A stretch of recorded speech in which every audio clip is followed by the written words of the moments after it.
I was reincarnated into a fantasy world, a quiet, rustic ceiling. Instead of LED lights, the room was lit by oil lamps, clothes woven from silk and velvet. The clunky wooden utensils clearly showed this place was less advanced than Earth's civilization. Still, for a fantasy world, doesn't this seem like a rich household? Not a bad reincarnation for someone who died from overwork doing manual labor as an orphan. But the one thing that truly convinced me I was now a noble was my mother's beauty. My sweet baby. The radiant smile of the woman who was now my biological mother. With a face like that, how could she not be a noble? I had a good feeling my future dating life was gonna be just fine. By my 3rd year, I finally left the cradle and saw outside the room. Even considering I was still a toddler, the house was massive. Young master, my nanny, Mona, scooped me up in a panic. And just like that, my first attempt at adventure ended. Looking back, I probably shouldn't have dreamed of adventure back then. If I had known what real adventure was like 100% raw, dirty reality, I wouldn't have suffered so much later. At 6 years old, turns out, I was born into a family known throughout the kingdom, a ducal house. The House of Dragonia. The founder was a legendary knight who slew an evil dragon and was bathed in its blood. Apparently, for past kings came from our lineage too. For reference, the monarchy here is an elected one. At 8 years old, I was told I needed to train to become a knight of the kingdom. My heart raced. A fantasy knight. Would I be able to summon sword energy or coat my blade in aura? I was to be trained by a man called Sir Gordic, a Holy Grail knight dispatched from the royal palace. Holy Grail knight. At 10 years old, it hurt. My whole body felt like it was breaking. Having chosen the path of a knight, I was getting beaten up daily by that muscle-headed bastard Gordic. Sure, being the heir of a duke gave me the privilege to be trained as a squire, but every day I trained with the sword and learned to ride. Holy Grail knights. Yeah, in fantasy terms, they're like swordmasters. Knights in this world are nothing like the ones I imagined in fantasy stories, but Holy Grail knights, they're straight-up monsters. Beings on a whole other level from regular humans. But to become one, you have to complete intense training quests, earn merit and honor as a kingdom knight, be chosen by the Grail, and drink the holy elixir. You need strength, sure, but also honor and piety to become this world's version of a swordmaster. Damn it, I don't even believe in religion. At 14 years old, every day was suffering. The back-breaking training? That I could handle. I could feel myself growing stronger, day by day, and that sense of accomplishment kept me going. The real problem was the etiquette and academics. As the legitimate heir and likely next duke, I had to learn everything required of one. How to govern the people, enforce the law, engage in philosophical debates on justice versus legality, how to treat noble ladies, and even study the holy scriptures. This world is home to countless gods, and people offer tributes at the pantheon and follow divine teachings. Gods, definitely fantasy. But apparently, I have to be recognized by the goddess of justice to be chosen by the Grail. At 16 years old, now I was wandering the world. 16. Isn't that middle school age? Well, in this world, that's considered adulthood. The first requirement to become a Holy Grail knight is this: leave on a pilgrimage, protect the people of the kingdom, and complete honorable quests. To get those quests, you have to find an avatar of the goddess. How? By wandering the kingdom and raising your honor. Supposedly, she'll find you. Seriously? At 17 years old, today, I slaughtered a bunch of orcs. Those damn warmongering beasts. They're always invading the kingdom's borders and killing civilians. Without them, this land would be at peace. I fought alongside Sir Gildas, Sir Untalk, and Gunler the Moving Tree Man, guardian of the forest, and we cut down the orcs together. Thank you, Sir Knight. Thank you. Tend to the wounded and reinforce the palisades. May the sword of the kingdom and the grace of the goddess be with you. It's concerning. The harvest is bountiful each year, and the taxes keep the kingdom wealthy. But there are just too many enemies. Too many non-human threats surround us. Lately, cultists have even been on the rise. At 20 years old, I met the goddess. No joke. It really happened. The gods actually exist. Isn't religion supposed to be a tool to enlighten the ignorant and unify the people? Heaven, the Hall of Honor, banquets with the gods. I thought all of that was just made-up myth. Well, the current king has been alive for 110 years, and he's a Holy Grail knight who's basically undergone some form of rebirth. Even my teacher, Sir Gordic, is a 90-year-old Holy Grail knight this year. Leon Dragonia, son of Duke Ulfric Dragonia, I shall grant you a quest to prove your honor and devotion. I accept your command, O goddess. Year 4 as a knight in training, I finally met the avatar of the goddess. Oriana was real. I cut down orcs, tore goblins apart, purged bands of wicked cultists and defended the kingdom's lands. It wasn't bad. Actually, it felt good. Every time my name echoed in praise and admiration, every look of awe and respect those made my chest swell with pride. Sir Gildas, son of War Knight Galbart, Sir Untak, guardian of the mines, and Gunrar, the tree man who was only 2 meters tall when I met him, had grown into a towering 5-meter tree giant. I was recognized by the Holy Grail and became a Grail Knight. Year 27. I became the youngest war knight in history. Slaying the orc warlord and wiping out an entire barbarian nomad tribe helped, I suppose. Orcs, damn things, breed like rats. Just when you forget about them, another horde of 100,000 or 200,000 comes crashing in. First thing I did with my newfound war autonomy and knight summoning rights, orc extermination. Those cursed green-skinned bastards, men, women, and children, I buried 700,000 of them. Felt cathartic. Year 35. The Honorable 14th Lionheart King, living saint and demigod, our Hen Majesty Lionheart, passed away, fighting a greater demon summoned in the Empire's frontier. As if orcs weren't enough, now we had demons running wild. Damn imperial mages and their cursed curiosity, dabbling in black magic until the whole world burns. This is why people should believe in the gods and live faithful lives. People chase knowledge, truth, whatever, end up summoning eldritch demons that devour 100,000 souls. Pathetic. Anyway, we had to choose a new Grail Knight to succeed our late Lionheart King, who died helping a nation that nearly collapsed. Grail Knight Leon Dragonia. Lady Oriana, the goddess, descended in person and named me her chosen, not through the Grail herself. First time in our kingdom's history. Maybe slaying the greater demon had something to do with it. It was a path of honor, a burdensome title, but I could not disappoint the knights who followed me, nor the people of the kingdom. I became Grand Duke of Dragonia and King of Lionheart. I pledged to protect the Grail, bearing the holy relic Lion's Heart granted by the goddess. I took up the holy sword and spear, smiting the enemies of the realm. Year 80. A lot happened. 3 massive wars against the orcs. A weird hunchback goblin underwent a true awakening and became a greater demon. I could have torn the bastard's jaws off, but he escaped through a demon gate. Your Majesty, the Empire's black magic school is conducting forbidden experiments again. Are they insane? What's wrong with those damn imperial freaks lately? Their lawlessness and blasphemy had reached a boiling point. They even stopped participating in the annual All Gods pilgrimage. Now some fools preach sacred independence, trying to separate from the gods. It's because they started accepting northern heathens and barbarians into their military, due to a lack of soldiers. Now they're adopting their heathen faiths too. In our kingdom, those filthy tribes would be peasants dying like pigs, treating them like people? Disgraceful. Maybe I should just go ahead and conquer them.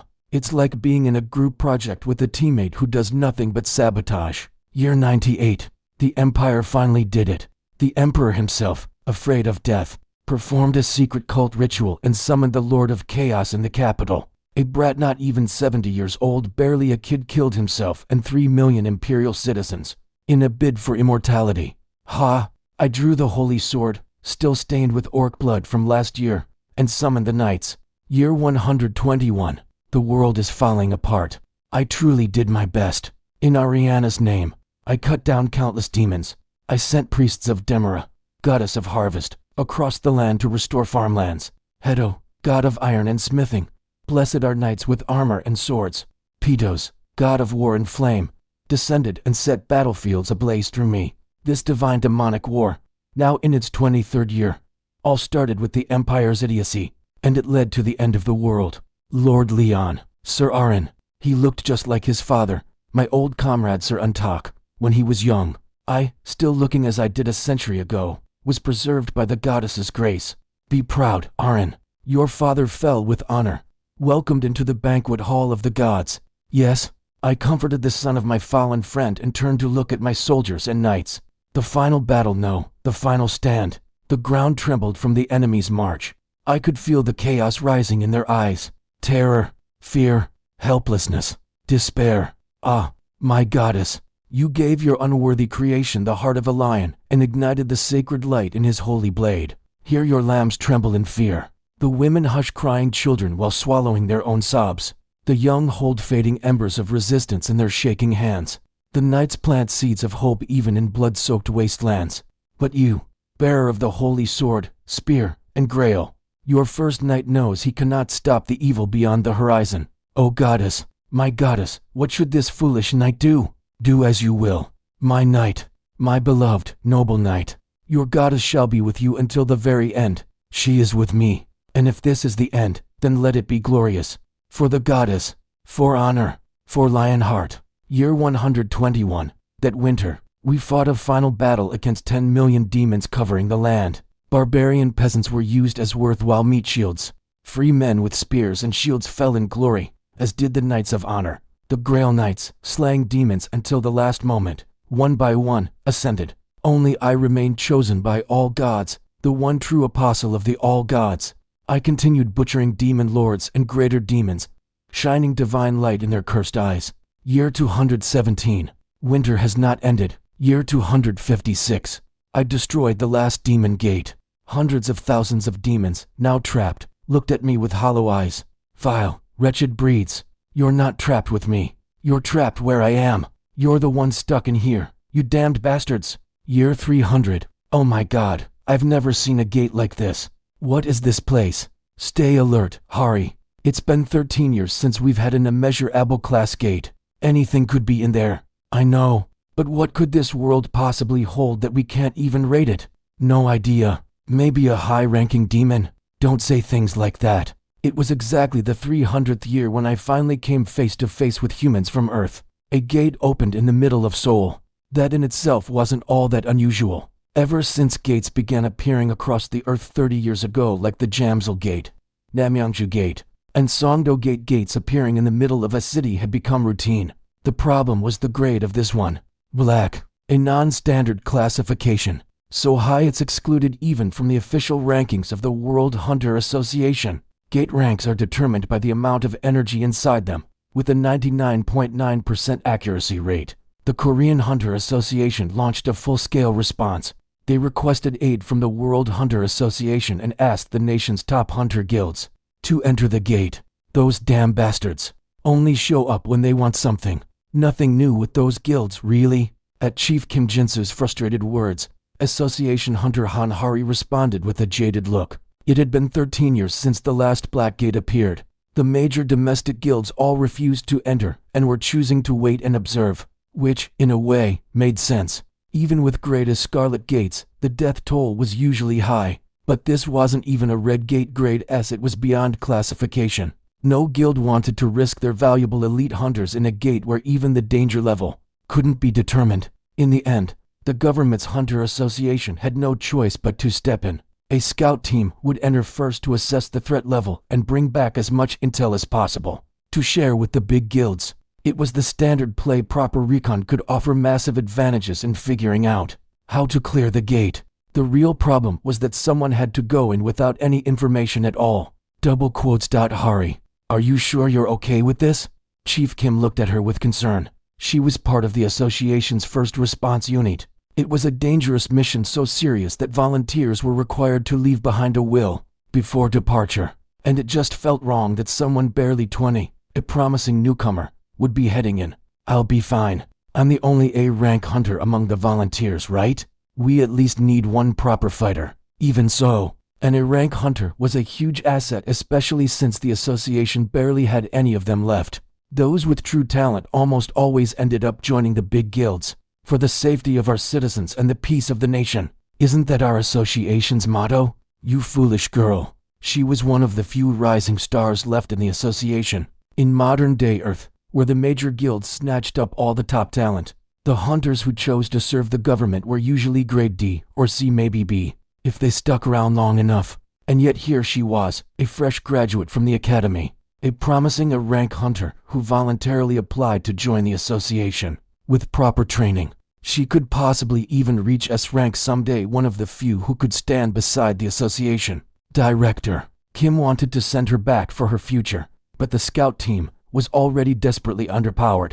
This was the first black class gate in 13 years. Realistically, even a full squad of S-rank hunters might not be enough, and the only A rank they had was Hari. Let's just pray she comes back alive. Entering now. Everyone, stay alert. Damn, it just had to be a field-type gate. The inside of the gate was a total nightmare.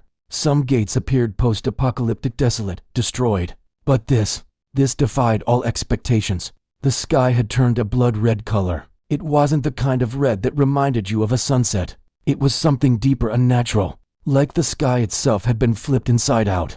The land was barren. Not a single blade of grass could be seen. So dry and lifeless, it was hard to believe anything had ever lived here. This is insane. I've never seen a gate like this. Where are we? Stay sharp, Hari. It's been 13 years since a gate like this showed up. No one knows what could be inside. I know, but what kind of world is this, that it can't even be ranked? No idea. Maybe there's a high-tier demon inside? Ugh, don't even joke about that. And then it happened. A system message appeared in front of the hunters, including Hari, a floating window visible only to them. Gate mission. A mission system that had appeared ever since gates started showing up, and hunters awakened their powers. It provided crucial information about a gate, and what the objective was to clear it. See, Chief? Fuck. But as the hunters read the system window, their faces went pale with horror. Eliminate all demons. Remaining demons, 117 over. Demons. Among the countless types of enemies encountered in gates, demons were some of the worst and usually only appeared in the highest grade gates. 6 years ago, a high-tier demon named Kanbala emerged from a scarlet gate and killed Korea's S-rank hunter Go Jinyuk. And that wasn't all. 22 years ago, in China, the appearance of the archdemon Skazakarian, a demon lord, led to an unfathomable catastrophe. Fuck. We need to get out now, Chief. Even the battle-hardened Chief Kim fell into panic at this worst-case scenario. This was a demon gate, a gate where demons spawn. They don't stay dead. Even if you kill them, they come back. They weren't immortal, but they did resurrect. The archdemon Skazakarian, who had emerged in the demon gate in Shanghai 22 years ago, had already been defeated 5 times. But the gate never vanished.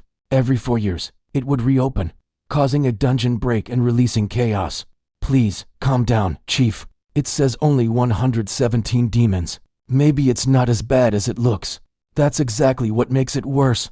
Only 117, and it's a black grade. That means there's at least an archdemon in here. Gate rankings are determined by the total energy inside. Despite there being only 117 demons, the fact that the gate was ranked black meant that each and every one of them was terrifyingly powerful. More than anything, if this was a demon gate of archdemon level, there was the serious risk that the dungeon wouldn't close, just like the one in Shanghai, and would remain permanently open.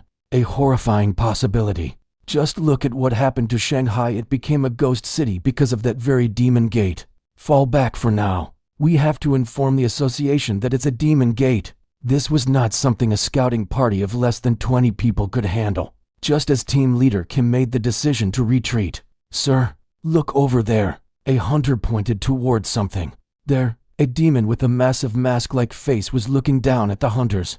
Damn it. It's a greatsword. A low-tier demon greatsword. A small demon about 1.5 meters tall wielding a sword larger than its own body. But just because it was low tier didn't mean they could relax. Among demons, greatswords had especially high attack power. As the name implied, a single brush of their massive sword could cause uncontrollable bleeding that didn't stop.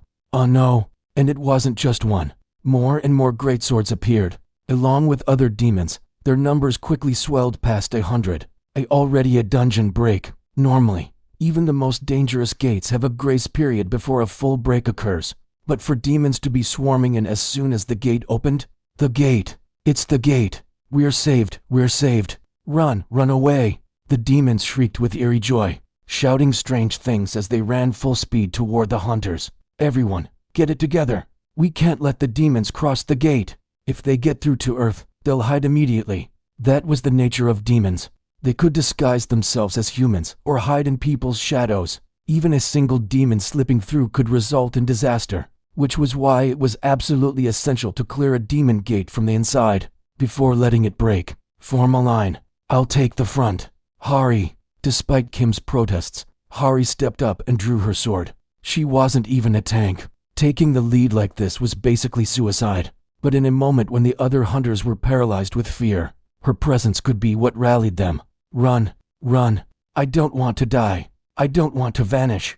The demons screamed in some incomprehensible language as they charged. The first to reach the front was a hellhound, a lowest tier demon, but faster than a car and running on all fours like a beast. They came at Hari, panting and snarling.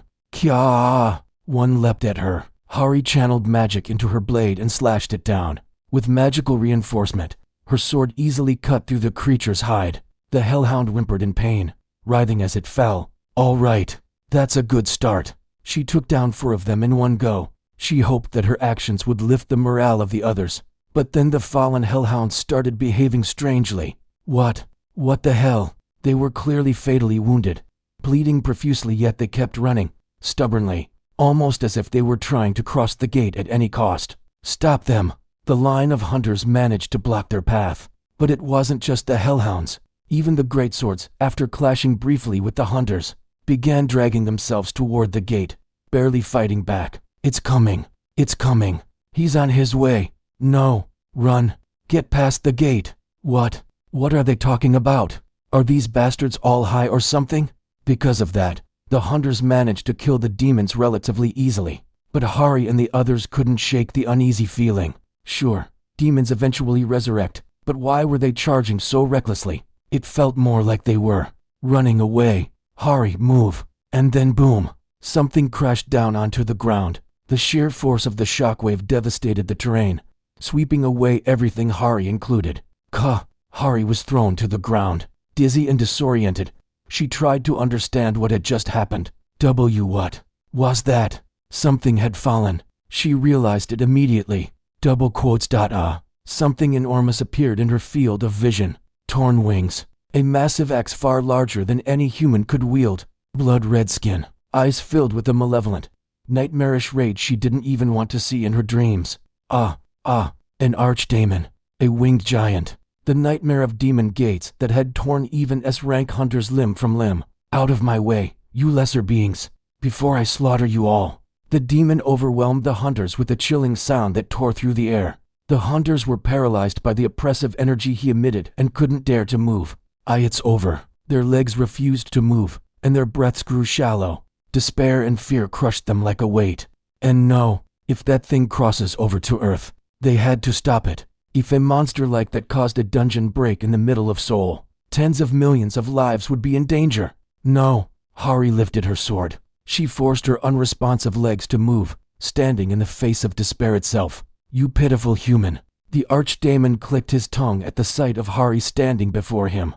But strangely, there was no killing intent. What Hari sensed from him was urgency. Out of the way, insect. He swung lightly, as if swatting a bug. Hari poured all of her mana into blocking the strike. Gook, and was sent flying all the way back to the gate from that single blow. The ground itself became a weapon, shredding Hari's body as she tumbled. Just one strike and she understood. A monster. That thing was a monster. With a single blow, it made her realize. It possessed such overwhelming power that it could crush even the will to survive. Ugh. As her flickering consciousness teetered on the edge, she sensed someone approach. At first, she thought it might be team leader Kim, but in her blurred vision, she could still see all the association hunters frozen in fear, unable to move under the archdemon's presence. Even the veteran team leader Kim was trembling, paralyzed, and the archdemon's severed head rolled across the ground. The thing rolling in front of her wasn't that the head of the same archdemon that had just driven them to despair? As sacred Lion King. No, the archdemon screamed. His body writhed in pain as his severed neck began to burn away, and he wasn't the only one. Other demons around him were trembling in terror. The archdemon's behavior was strange. In every recorded case, archdemons would curse humanity and promise their return, even in death. But what about this one now? No, the holy law. My soul, it's disappearing. He screamed like someone truly facing death, thrashing in desperation.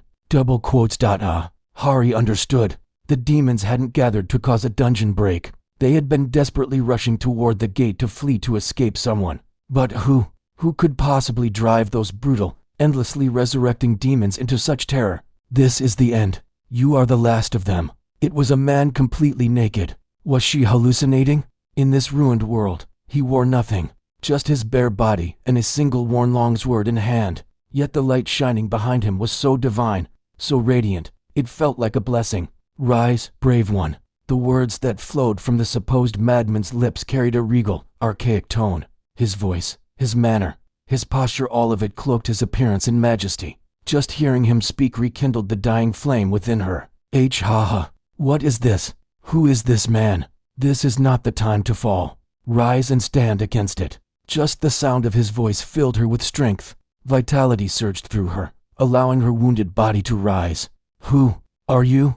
To Hari's question, the man with the radiant golden hair responded with a solemn expression. I am the sacred Lion King, king of the glorious knights, and the one who carries out the will of the Pantheon. I am Leon Dragonia Lionheart.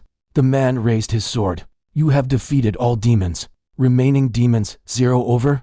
The character Han Gahai's name has been changed to Han Hari, Kim Jinsu, chief of the Korean Hunter Association. Despite returning after the tremendous achievement of closing a black-ranked gate, he was met not with celebration but with investigations and endless meetings. Hari, how's it going?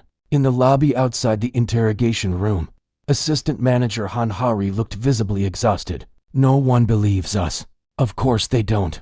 A black dungeon had been cleared, and not just by anyone, but by the advanced team who everyone had expected to come back half dead. What's more, it was one of the infamous demon gates, and a great demon had appeared. Under normal circumstances, they should have been completely wiped out. Kim's direct superior had a thought. Did these bastards conspire together or something? No matter how you looked at it, it defied logic. And yet, every single hunter who had been part of the advanced team said the same thing. Naturally, all attention turned to one man. May I ask your name? A radiant blonde man, seen through the magic mirror. A powerful warrior who had taken down a great demon in a single blow, and annihilated all the other demons. Even at a conservative estimate, he measured at least as an S-rank hunter. And his identity. You're a survivor, right? Yes, I am a survivor from another world. They appeared occasionally, those who had survived beyond the gates. The gates that had emerged all over the world for the past 30 years had one thing in common.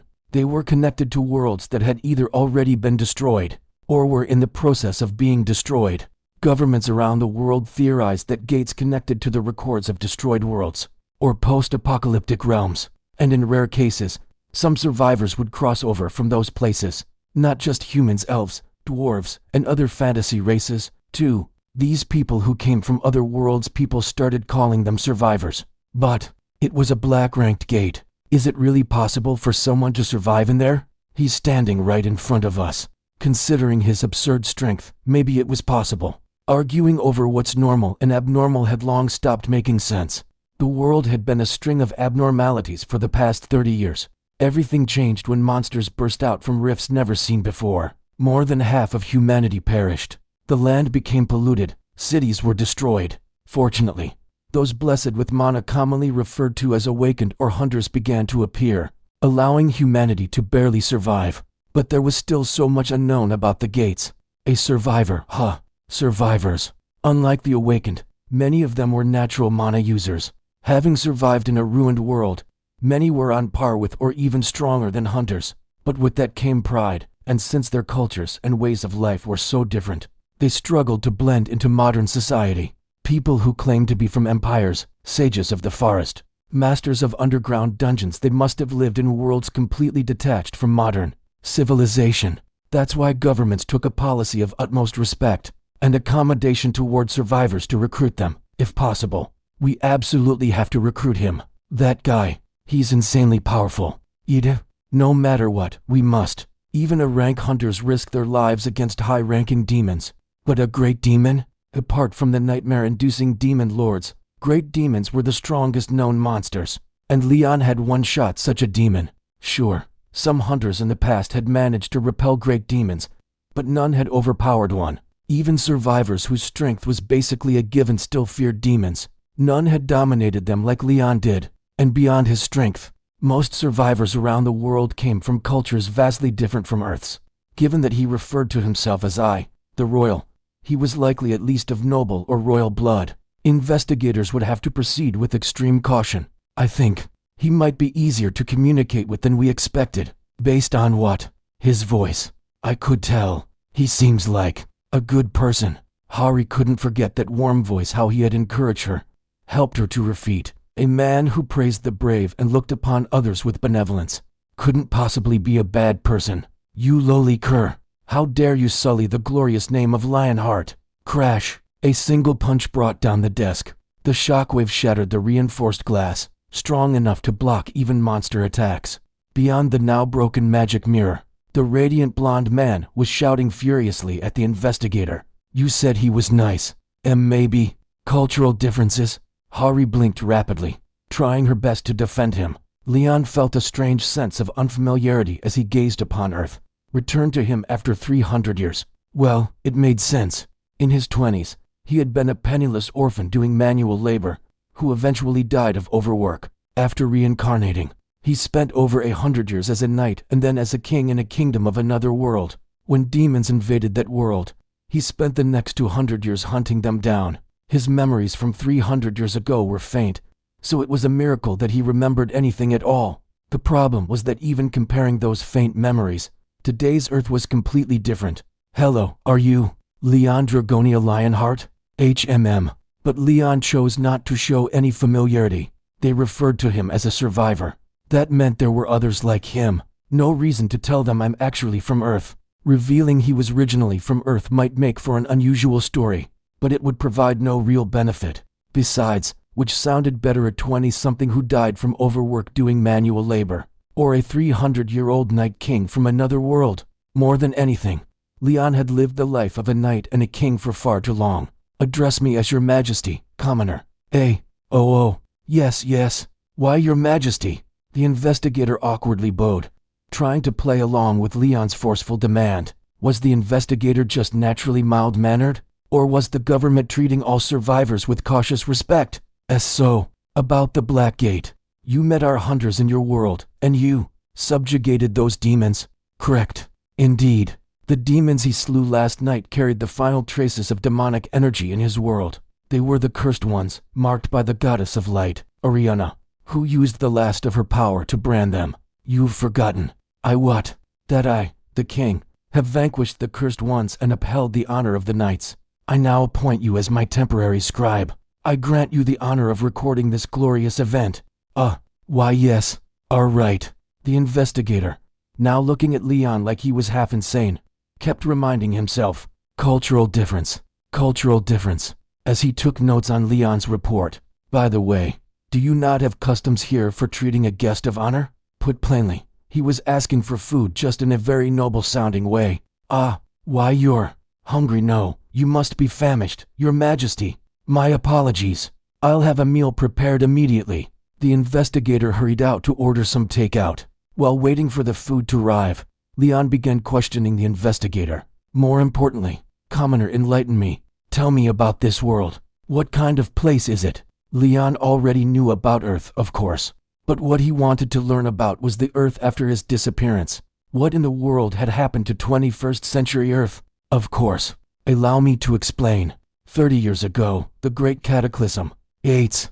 Dungeon breaks. As he listened, Leon couldn't help but feel the disasters that befell Earth were similar to those that had once devastated the kingdom of Lionheart. Though, not exactly the same. In his kingdom, demon gates opened all at once. Imperial dark wizards had formed pacts with demons and forcefully opened the gates. From there, countless cursed creatures poured out, slowly causing the collapse of entire nations. But Earth had gone through something different. While gates did erupt across the world, it wasn't like demons flooded out of them indiscriminately as with the demon gates. Each gate had its own theme, and upon entering, a system window would appear with something called a clear mission. It was as if someone or something was testing Earth, as if it was strengthening it through progressive trials. Earth saw the gates as disasters, but from Leon's perspective, they looked more like ordeals meant to refine and empower. And there are others like me here? Survivors. Beings from beyond the gates. Were they, like him, originally from Earth as well? But what he did know for sure was that none of them had ever claimed to be Earthborn. Your meal is ready, your majesty. The investigator brought in the food. At the sight of it, Leon's eyes trembled slightly. Xia Liangtang, that milky white beef bone soup seasoned with salt and pepper, and kimchi. To Leon back when he was just a laborer on Earth, Xia Liangtang was practically soul food. That taste, simmered broth from beef bones, seasoned to one's liking with salt and pepper, poured over a bowl of perfectly cooked white rice, eaten with crisp Napa cabbage kimchi divine. No, I mustn't. But Leon swallowed the rising drool with effort. Even though it was his first time seeing Xia Liangtang and kimchi in 300 years, he reminded himself of who he was now. Leon Dragonia Lionheart, a royal of another world, a knight devoted to chivalry, the divine agent of the gods, guardian of the Holy Grail, wielder of the sacred sword and spear. For someone of his stature, was it truly appropriate to eat a commoner's soul food? Could he really slurp noodles and sip soup with reckless abandon and still uphold royal dignity? What is this food before me? It's called Xia Liangtang, Your Majesty. It's considered a kind of soul food for the common folk. Slam! Leon slammed the table, eyes gleaming as if he'd been waiting for this moment. He rose to his feet and thundered, "You wretched knave! How dare you defile the glorious name of Lionheart? What? Pardon." The investigator blinked in confusion, completely clueless about what he had done wrong. He trembled under the weight of Leon's oppressive presence. "How dare you serve commoner food to royalty? Is this how your so-called Kingdom of Korea treats foreign nobility? And no, that's not what I meant. I just..." Meet Park Jong-pal, age 42, a lifelong citizen of the Democratic Republic of Korea. He had no idea how one was supposed to serve a royal guest. "Begone at once. This is the folly of the low-born." With a roar, Leon chased the investigator out of the room. Once alone, he eagerly began poring over the documents the investigator had left behind. Modern Earth's basic knowledge. Leon Dragonia Lionheart, a survivor, a living legend who embodied 300 years of war, the nemesis of evil who destroyed the demon Lord Malice, 23 archdemons, and millions of lesser demons, a demigod, guardian of the Holy Grail, avatar of the Pantheon, the Lionheart King, he who bears the heart of a lion, wielder of the sacred sword and spear, a living saint, the first knight of Ariana, goddess of light and justice. And upon witnessing the sorry state of the earth he had returned to after 300 years, Leon thought to himself, "This place is a mess, all because proper faith no longer exists." It was only right, he concluded, that a royal should take on the duty of enlightening these foolish commoners. Leon Dragonia Lionheart, a survivor who emerged from the Third Black Gate appearing for the first time in 13 years, left the Hunter Association and the government in a state of confusion. Survivors were rare beings from other worlds beyond the gates. Each came from vastly different cultures and environments. Some were even hostile or condescending toward Earth's people. There had been war heroes sealed in ice, immortal vampires, descendants of dragons, and dwarves who once defended underground fortresses. None of them were easy to deal with, and many were stubborn in their own ways, but most had accepted that their worlds were destroyed, and they were generally content with being treated as survivors. Every nation's stance on survivors was the same: bring them in at all costs. If government enlistment is too much, then at least get them to settle down within national borders. Having survived apocalyptic worlds, survivors often possess tremendous combat power and something uniquely extraordinary. Of course, not all survivors were accepted. Some held values so incompatible with modern civilization that integration was impossible. And now, the latest survivor, Leon, was a type no one quite knew how to handle. What should we do? Are we supposed to follow royal etiquette or something? I've only seen historical dramas. Hunter Association Section Chief Kim Jinsu and Assistant Manager Han Hari were flustered as they looked at the man who had saved their lives, now officially recognized as a survivor. Leon Dragonia Lionheart claims to be the king of the Kingdom of Lionheart, declares himself a demigod, an agent of the gods, and a knight of great honor. From his speech and mannerisms, he seemed to come from a strictly hierarchical society. 3 investigators had tried questioning him, but all were driven out after being met with threats. "Xia Liangtang and kimchi?" "Rejected outright to common," he said.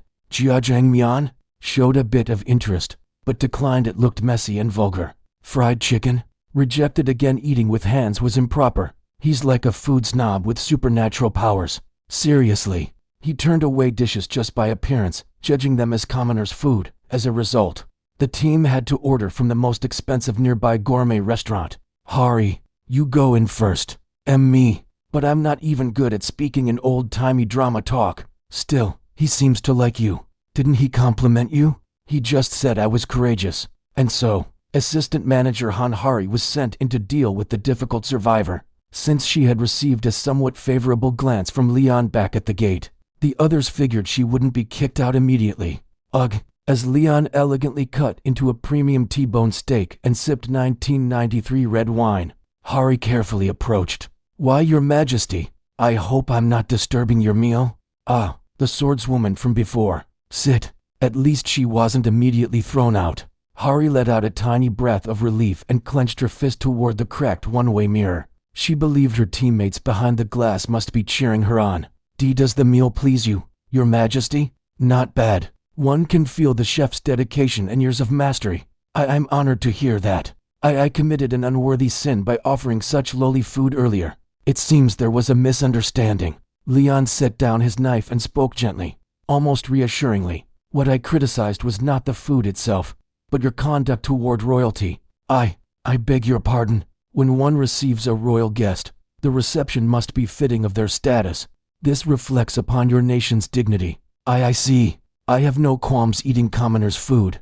I wasn't raised so spoiled that I would turn down a meal on the battlefield. But if you stand before me representing your country, then you must act with the appropriate decorum. In other words, he didn't throw a tantrum over the food itself. Honestly, Hari felt he could have just eaten it anyway. But thinking about it, no one serves a McDonald's Big Mac to a visiting head of state, right? You are right. I apologize for my lack of etiquette and education. Very well. Now then, I believe your name was Han. Something. Why yes, this girl is Han Hari, Your Majesty. Even as she awkwardly imitated formal historical speech, Leon didn't tell her to drop it. After all, a royal cannot speak casually to a commoner. I have heard of this world of yours. Ah, Leon, despite scolding the investigators, diligently gathered information about this world. The investigators, for their part, tried to explain Earth and its current situation as best they could. So Leon had a fairly good grasp of things by now. It seems this world is also under some sort of invasion. You call them gates, do you not? They appeared in my world as well. Is that so, Your Majesty? This was a common thread in the testimonies of many survivors. Gates, portals, dimensional rifts. They were called by different names, but the characteristics were always the same. Demons. Those vile creatures appear here as well, do they not? Why yes, Your Majesty. Hari's mission was simple. The best case scenario, recruit him into the Hunter Association under the South Korean government. Second best, convince him to at least settle in South Korea. The appearance of a survivor always caught the attention of governments around the world.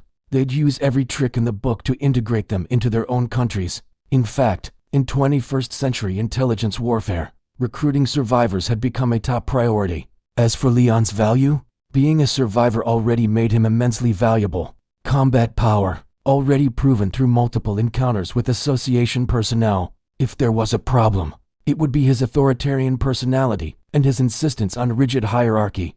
But after actually speaking with him, they realized he wasn't entirely unreasonable. Most of all, this man is fully confident in his own worth. The way he treated people from another world he knew nothing about with such boldness, that was proof of his confidence. Most survivors were timid or deferential toward governments. After all, no lone person could oppose an entire nation. They instinctively knew it was better not to make enemies of such a massive power. But this man, Leon, was the epitome of pride and self-worth. He demanded what he didn't know and insisted on being given what he needed immediately. As someone who saw himself as a noble being at the pinnacle of a hierarchical world, it was only natural he acted with such confidence toward everyone. Your Majesty, I speak with utmost respect, but if it pleases Your Majesty, our Republic of Korea government would like to assist in your journey from here on. What do you mean by that? Hari slowly presented him with two options. He could become a government-registered hunter, or he could simply settle in South Korea and pursue another path. Whichever path he chose, the association would provide generous support. If he chose to become a government-affiliated hunter, that support would be immense. The higher-ups in the association hadn't yet fully grasped Leon's value, but once they did, they would undoubtedly try to bring him into Korea officially. This land is under attack by foul beings. A knight of honor must fight. Now that I have chosen to remain in your world, I am duty-bound to step onto the battlefield. Truly, Hari's face lit up. He actually had a sense of duty. Many survivors refused to fight demons or enter the gates, claiming they had no obligation to get involved in the wars of another world. Yet they still shamelessly collected all the financial benefits offered to survivors. At least this man wasn't one of those freeloaders. Then, if your majesty joins our hunter association. No, a king does not serve under another king's command. Wait, what? Hari blinked, confused. She had considered the possibility that he might reject government enlistment. Honestly, even she thought the association might not be a good fit for someone like him. But if his words meant what she thought they did, then he wouldn't join any hunter guild. I shall establish my own knightly order in this world. At that bold declaration, full of ambition, Hari could only nod in stunned silence. Things are taking an odd turn. Chief Kim Jin-soo scratched his head as he tried to piece together Leon's story. Still, Hari offered a positive assessment. It's not that bad, right? I mean, he does seem more than willing to fight. True, and it's not like he's trying to defect to another country or anything. A survivor like Leon, with such ideal conditions, was rare even among all known survivors. He had strong combat abilities, was willing to enter the gates, and showed no hostility toward this world. Sure, being from a society ruled by a strict caste system was a bit of a downside, but it's not like he was actively going against reason or public order. Still, I freaked out when he said he wanted to meet the president. Ugh, we didn't allow that, right? What if he suddenly drew his sword during the meeting? The guy summons his weapon out of thin air, without even a dimensional pocket. He doesn't even have a subspace pouch. What is that ability anyway? If a mentally unstable survivor were to swing a sword at the president, that would be a full-on national disaster. So what are we going to do? What else? We support him as much as we can. That was the conclusion the association had reached after their meeting. Win his favor and provide whatever support it took to make him settle in this land. Even if it required astronomical funding, it would be worth it. Our government is just too weak. It's all because of those damn mega guilds that only care about money and power. Korea's deep-rooted systemic problems were still rotting the country from the inside. By the way, wasn't there a red gate that appeared right before we went into the black one? Somewhere in the Hanam Plains. Yeah, the Phoenix Guild took that one. Let's hope it goes well. If something happens there, it's going to be a huge disaster. After the Great Cataclysm, dungeon breaks had devastated the world. The problem with dungeon breaks wasn't just the monsters pouring out. It was the leakage of monotoxins or maso through the cracks of the gates. Maso was a deadly pollutant that corrupted the land and poisoned the air. Once contaminated, the land required at least a year of purification before it could be used to grow crops again. In other words, a dungeon break in an agricultural region could completely ruin that year's harvest. But the Phoenix Guild has S-rank hunter Lee Yongwan, right? Even if it's a red gate, it's not supposed to be that difficult. Yeah, that's true. Still, Chief Kim Jin-soo debated whether he should tell Hari about some intelligence he'd received from the NIS, that the Phoenix Guild had been acting suspiciously after the government denied their request for special exemptions. Beep.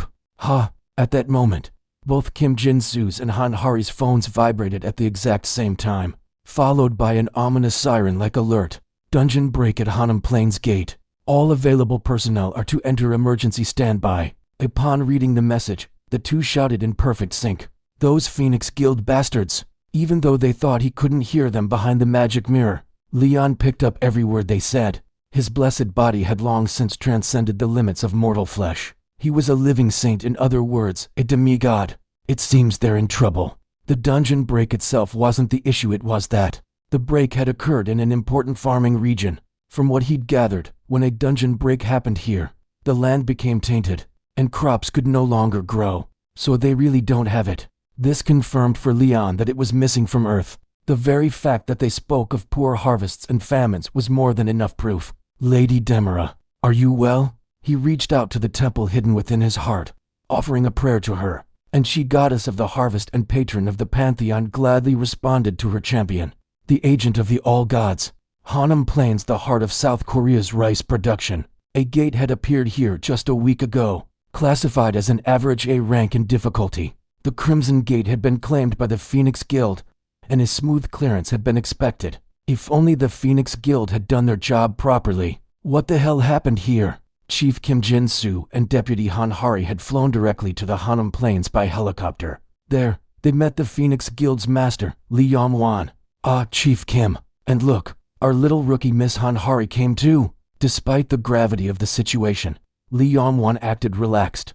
Just the look on his face made both Kim and Hari instantly suspect. This bastard did it on purpose? No doubt about it. The Phoenix Guild had deliberately botched the gate raid to trigger a dungeon break. They kept pushing for tax exemptions, and now they pull this stunt. The association and the Phoenix Guild had been clashing a lot recently. All year long, the Phoenix Guild, a member of Korea's top 10 guilds, had been demanding tax breaks. They wanted exemptions on profits from gate byproducts, magic stones, monster materials up to $1 trillion in total. Their justification? Nurturing new talent and rising healthcare costs for guild members. But the government, already granting substantial benefits to large guilds, had refused. They suspected the guild might try something, but who could have predicted they'd pull a stunt like this in the middle of the Blackgate crisis, the first one in 13 years? Damn bastards!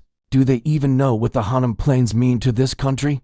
The Nayu fields haven't even been decontaminated yet, and now this. Since the gate disaster, global food trade routes had frozen over. Major farmlands that failed to respond early had become contaminated by monotoxins, and Korea was no exception. Their top agricultural zones had been tainted, and just buying purification agents from the Maj Tower had cost astronomical sums. If this year's harvest in the Hanam Plains failed, Korea's already precarious food self-sufficiency rate would be cut in half. Getting desperate, Hari stepped forward. "Hunter Lee Yong-wan, we need to close this gate immediately. It's been a full week now. If we wait any longer..." I know. After the 8th day, the gate rights transfer to the association. But what can I say? Lee Yong-wan gave them a smug grin full of mockery. "A lot of our guild members were injured, you see. In this condition, we don't think we can continue the raid. I guess the Phoenix Guild will have to give up on the Hanam Gate." Both Kim Jin-soo and Han Hari flushed red with fury. They wanted to curse him out and punch his arrogant face, but he was an S-rank hunter. Kim, being only B rank, and even Hari, an A rank, wouldn't stand a chance unless they fought him together. The bastard has so many A ranks and still claims he can't clear the gate. So what do you plan to do? What are you implying? I see the association handled the initial wave of monsters, but you know, the gate hasn't fully broken open yet. Thanks to staff not being deployed to the Black Gate, the association had some breathing room, but only for now. A monster-filled gate typically breaks from day 7 to day 10. In other words, the Hanam Plains Crimson Gate hadn't yet reached full dungeon break. Then hand over the raid rights. Can't do that, Chief Kim. You know how the hunter law works. Guilds keep raid rights for 8 full days after the claim. Even the association couldn't forcibly revoke rights once a gate had been claimed, and Lee Yong-wan was exploiting that very loophole. We'll try again tomorrow, but with so many injured, I can't say how effective we'll be. You bastard. Hari couldn't hold back and spat out the insult. Lee Yong-wan just chuckled smugly. See, we could have come to a peaceful agreement. Are we the only ones asking? Cheongseong, Mujin, Shark Guild, they're all heroes who risk their lives to protect this country. Can't they get a few small perks? You've already received enormous subsidies and tax relief. The government had given the major guilds a ton of benefits.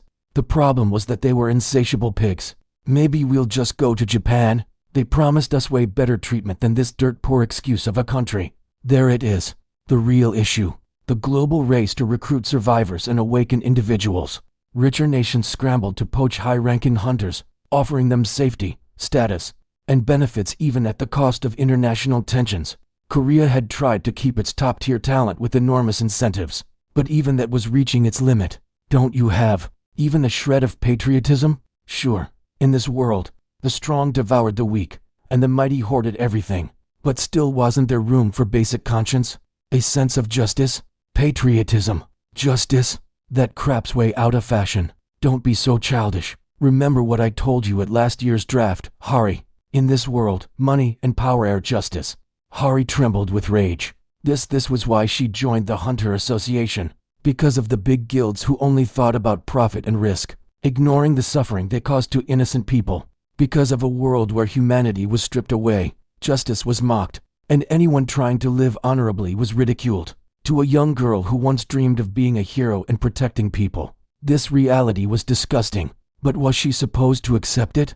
That money and power were everything? If she gave in to such a miserable truth, then where could justice ever be found? Such vulgar and petty creatures you are. Just then, a voice rang out from beyond. Everyone turned to look. Lord Leon, do not speak the king's name so carelessly, woman.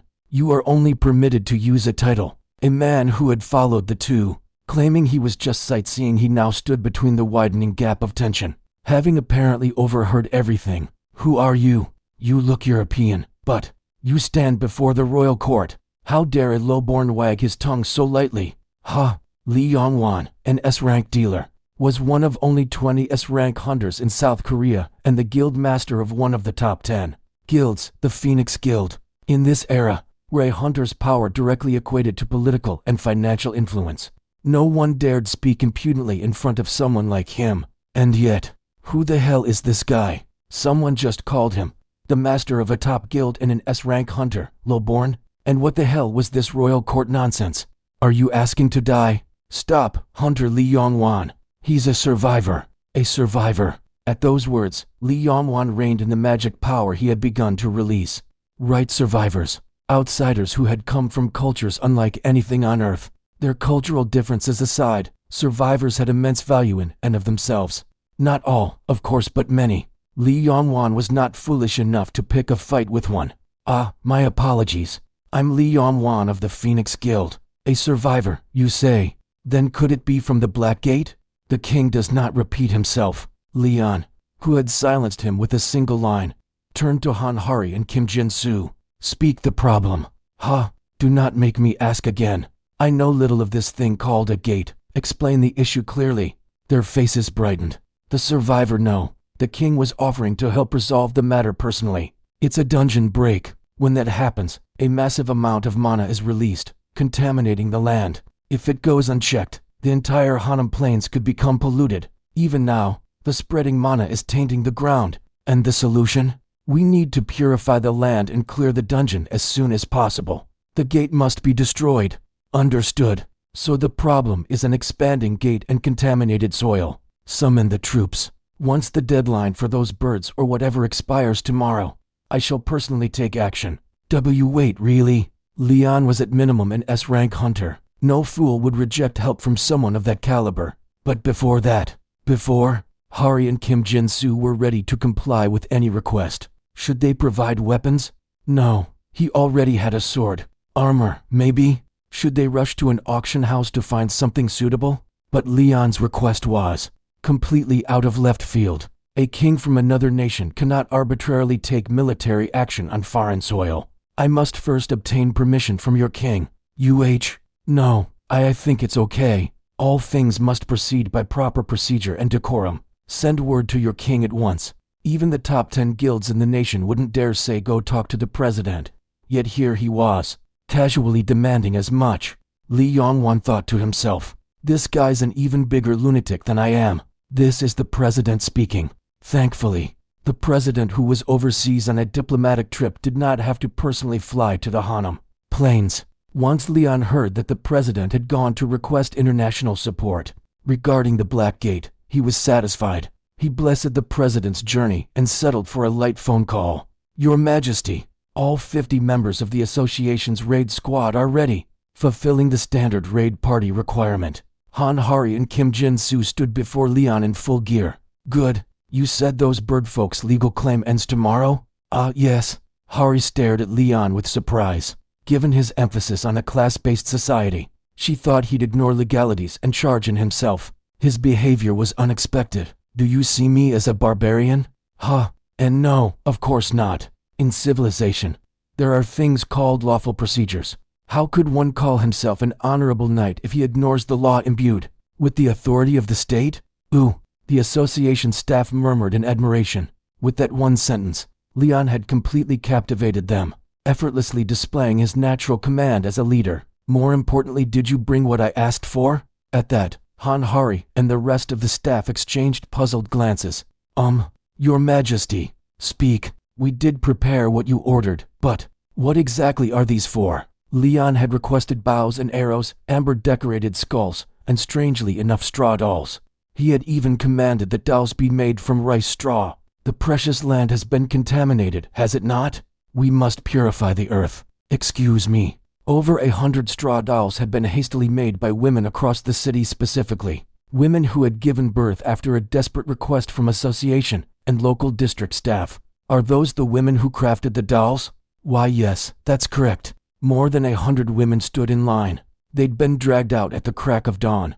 Their ages ranged from young adults to middle-aged women, even elderly ladies past their 60s. Each of you, show me the doll you have crafted. Some grumbled at the commanding tone, but the compensation offered by the association had made them more tolerant. Leon began inspecting the straw dolls, examining each one. HMPH. This is absurd. Pardon. To even consider calling this grotesque abstraction a doll, how ridiculous. Hick. The first doll was tossed aside. Oh, and this one? Do you like it, young man? It's as if the doll itself is alive. I don't think it's that well made. If I were born looking like this, I'd choose a swift death over this shameful existence. The second, third, and even the 20th doll were mercilessly thrown away. Then came Hanhari's turn. HMPH, you participated as well? Yes. I'm good with my hands, so I'm confident in making dolls. Indeed, her straw doll was quite well made. Despite being made from rice straw, it had a cute, neat form and well-placed decorations. You've given birth? That's unexpected. I haven't married yet. Isn't it enough just to be a woman? Foolish one. No. Rip. Bayatal. Name of the doll. The doll was savagely torn apart and its fragments vanished into the wind. After an endless string of rejections, Leon finally paused at the 89th doll crafted by an old lady. Excellent. Madam, how many children have you birthed? 12 I have. HMPH, a true patriot at a young age, the very source of living vitality. Do you still plan to have more children? My husband's long dead. A woman as vigorous as you could easily remarry. You're still young, take 10 years and consider it. I'll die before that happens. Normally, a woman who has birthed over 10 children is honored with a personal visit from a knight bearing a medal and gifts. But do forgive the current circumstances. Leon kissed the back of her hand and placed her doll on the altar. The conditions have been met. Standing before the gathered items, Leon pulled something out. A subspace opened, and a goblet appeared in his palm. It was old, faded, and cracked in many places, but no one could look away. It radiated a mysterious, sacred aura. You are the mother of this fertile land. Dwell now within the bountiful harvest dolls your children of earth have offered unto you. Water filled the goblet on its own. When the cup was placed before the altar, a strange phenomenon occurred. The water inside began to boil, then surged upward, pouring itself into the straw doll like a reversed waterfall. What's happening? None of the association staff, the women who made the dolls, nor the Phoenix Guild members could take their eyes off what was unfolding. The sun began to rise, but the sunset of May 24th, 2032, this one would mark a new beginning for the entire world. Lionheart, my child. The straw doll stood up. The divine energy within it stirred, and with a voice full of grace, it spoke. I greet the Earth Mother, divine spirit of life and abundance Demaris. A divine presence had descended upon the land. Hello, it's been a while since I last streamed. This is Park, the farmer from Jela province. Yo, what brings you on at this hour? When are you uploading the traditional liquor content? Farmer Park was a farmer who also worked as a YouTuber on the side. He uploaded content about farming, frog mukbangs, wild boar hunting, showing off rural life as a typical countryside YouTuber, balancing both farming and online content. Recently, he had come to check out the fields of Mr. Kim from the neighboring village, who said his work had been halted due to the sudden appearance of a gate. I mentioned it on the community tab once, right? A gate popped up in Mr. Kim's fields next door. Yeah, I remember that. Didn't the Phoenix Guild win the bid for that one? That's why Mr. Kim treated the Phoenix Guild hunters to a big meal and drinks, hoping they'd take care of it properly. But then the dungeon break happened. Would you believe that? Come on, Park, don't make stuff up. You're telling me the Phoenix Guild, with Li Yongwan, an S rank, and over 40A ranks, couldn't clear a Crimson Gate? Nonsense. Even without Li Yongwan himself, they should have been able to clear it just fine. Park felt wronged by the viewer's skepticism. He had seen with his own eyes Mr. Kim sobbing over his field, now contaminated with mana. Though he didn't know the specifics about hunters, he knew the Phoenix Guild was one of the top 10 guilds, known for their exceptional power. And yet, the dungeon break had occurred, and Kim's field was still being polluted by mana. It was the kind of disaster that farmers had feared most since the Great Cataclysm 30 years ago. I'm telling you, it's real. Even people from the association came. It's a mess. The rice plants all rotted from the mana contamination. Park zoomed in with his camera, showing the polluted land and the association officials clashing with members of the Phoenix Guild. It wasn't just the rotting crops, scattered bones around the area hinted at the remnants of skeleton monsters. Wait, seriously? If mana's spreading in Hanam, this year's crops are doomed. Why isn't this on the news? We're screwed. Our food self-sufficiency rate is already dropping. Weren't they increasing farming subsidies? Because of that, what good are subsidies if there's no land left to farm? Smart farming is the answer. We should be investing in Dujong Future Foods right now. Get out of here with your stock talk. Park kept filming the area around the gate. Though there was a restricted perimeter set up, Park snuck between the crops and, fortunately, wasn't discovered. The viewers' reactions grew more serious. Oh, there's a foreigner. At that moment, a blond man appeared on his camera. The viewers began speculating. Who's that foreign guy? Someone from the Phoenix Guild? Doesn't look like it. His gear is too shabby. He's not even suited up. Maybe he's with the association? There aren't any Europeans in the association. But wow, he's good looking. What's with all those ladies there? They're each carrying something. Park, zoom in for us. Park zoomed in on what Leon had constructed: an altar and straw dolls. Though it was early morning and not very clear, it resembled some kind of ceremonial setup. A shamanic ritual? Rituals to cleanse mana-contaminated land were a common sight in the countryside, even though people did them hoping to purify the land. The only effective solution was to inject tower-made purification reagents in time. Could that blonde man be a mage dispatched from the magic tower? No matter how he looked, Park couldn't picture him as a mage. Still, something about that man tugged at him. And it wasn't just his looks. Even from a distance, through the camera lens, the living Saint Leon radiated a quiet aura of nobility and dignity. It was an instinctive recognition of something real, something you couldn't feel from celebrities or elites you see on TV or the internet. Today's aristocrats might be high-rank awakened and business tycoons, but their elegance and pedigree could never mimic the real thing. And then, in the next moment, Farmer Park would witness the event that would change his life forever. Leon is the first knight of Ariana, the goddess of light and justice. The Lionheart Kingdom, ruled by generations of Lion Kings, held Leon as Ariana's first and foremost champion. However, in the kingdom of Lionheart, where harmony and devotion to the gods are regarded as virtues certain, deities were essential to the people's faith. As a result, the Lion Kings naturally served as champions of multiple gods. Lionheart, my child, I offer my respects to the Earth Mother, the sacred deity of life and abundance. Demara. Leon knelt on one knee, showing reverence and awe to the straw doll before him. Even among the myriad gods, Demara's stature was immense. She embraced all life and governed over abundance. While others could not comprehend the voice emanating from the straw doll, the divine spirit of Demara spoke clearly. This new land, too, is under attack by evil. The land has been tainted. Yes, abominations have set foot on this soil. I fear that without divinity, vulgar and base swine will profane the goddess's gaze. Leon's first feeling upon returning to Earth was disappointment. Things like awakened ones and survivors were trivial. His hazy memories of 20 years on Earth were little more than vague nostalgia. Yet the first thing he saw upon returning was the tyranny of the top guilds and the incompetence of the government. It was both pathetic and disheartening. Ignorance and greed cannot be condemned outright. Such is the way of mortals. What do you intend to do? I may not approve of it, but I cannot overthrow a lawfully established rule, even if this land elects its leaders through the pitiful process of voting. That too is its legitimacy and law. That was the only reason he acknowledged the authority of the president. Their failure to control even a few sword wielders was laughable, but the right to rule was sacred, and Leon intended to follow due process. I will establish a balance of rights and duties upon this land. I shall teach the ignorant and lead them onto the righteous path. Earth, his homeland where power and money had become justice, and, more than anything else, a land without divinity. Leon intended to raise a new pantheon upon this land.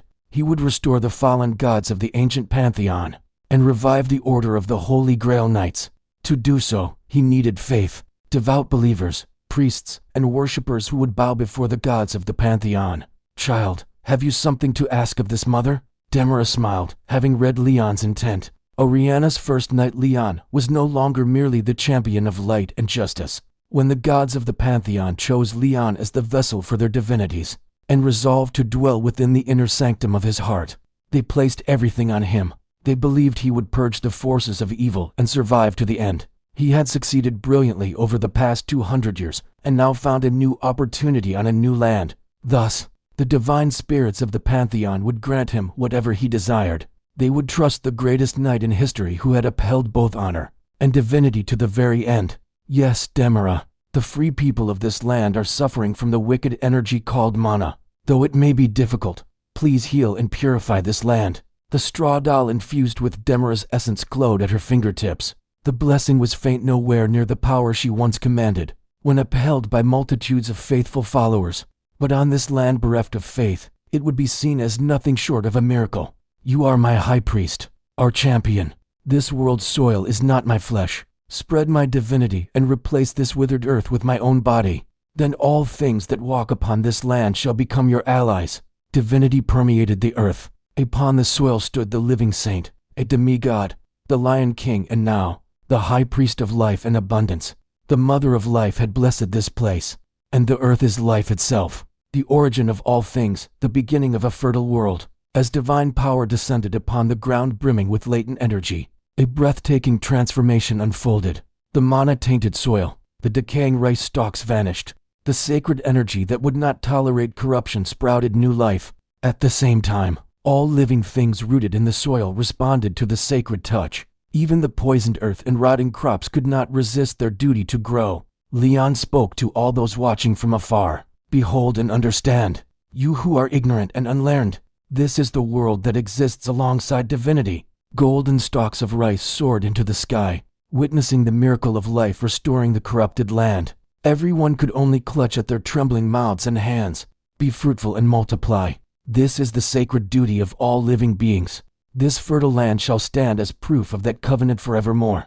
Han Hari, manager Kim Jin-soo, and the other members of the Hunter Association stood speechless in the face of the miracle unfolding before them.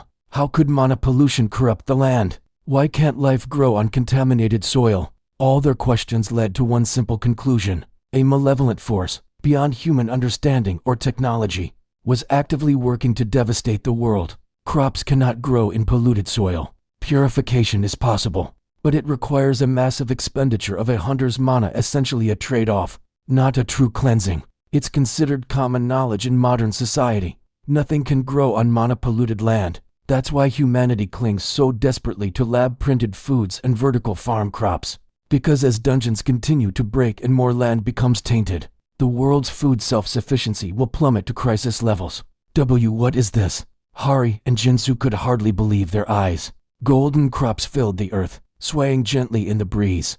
The once tainted soil now gleamed as if it had never been corrupted, a radiant field of abundance. Like something out of legend. Sir, this is real rice. I see it too. The rice had grown in an instant. And it wasn't just the Hunter Association that was stunned.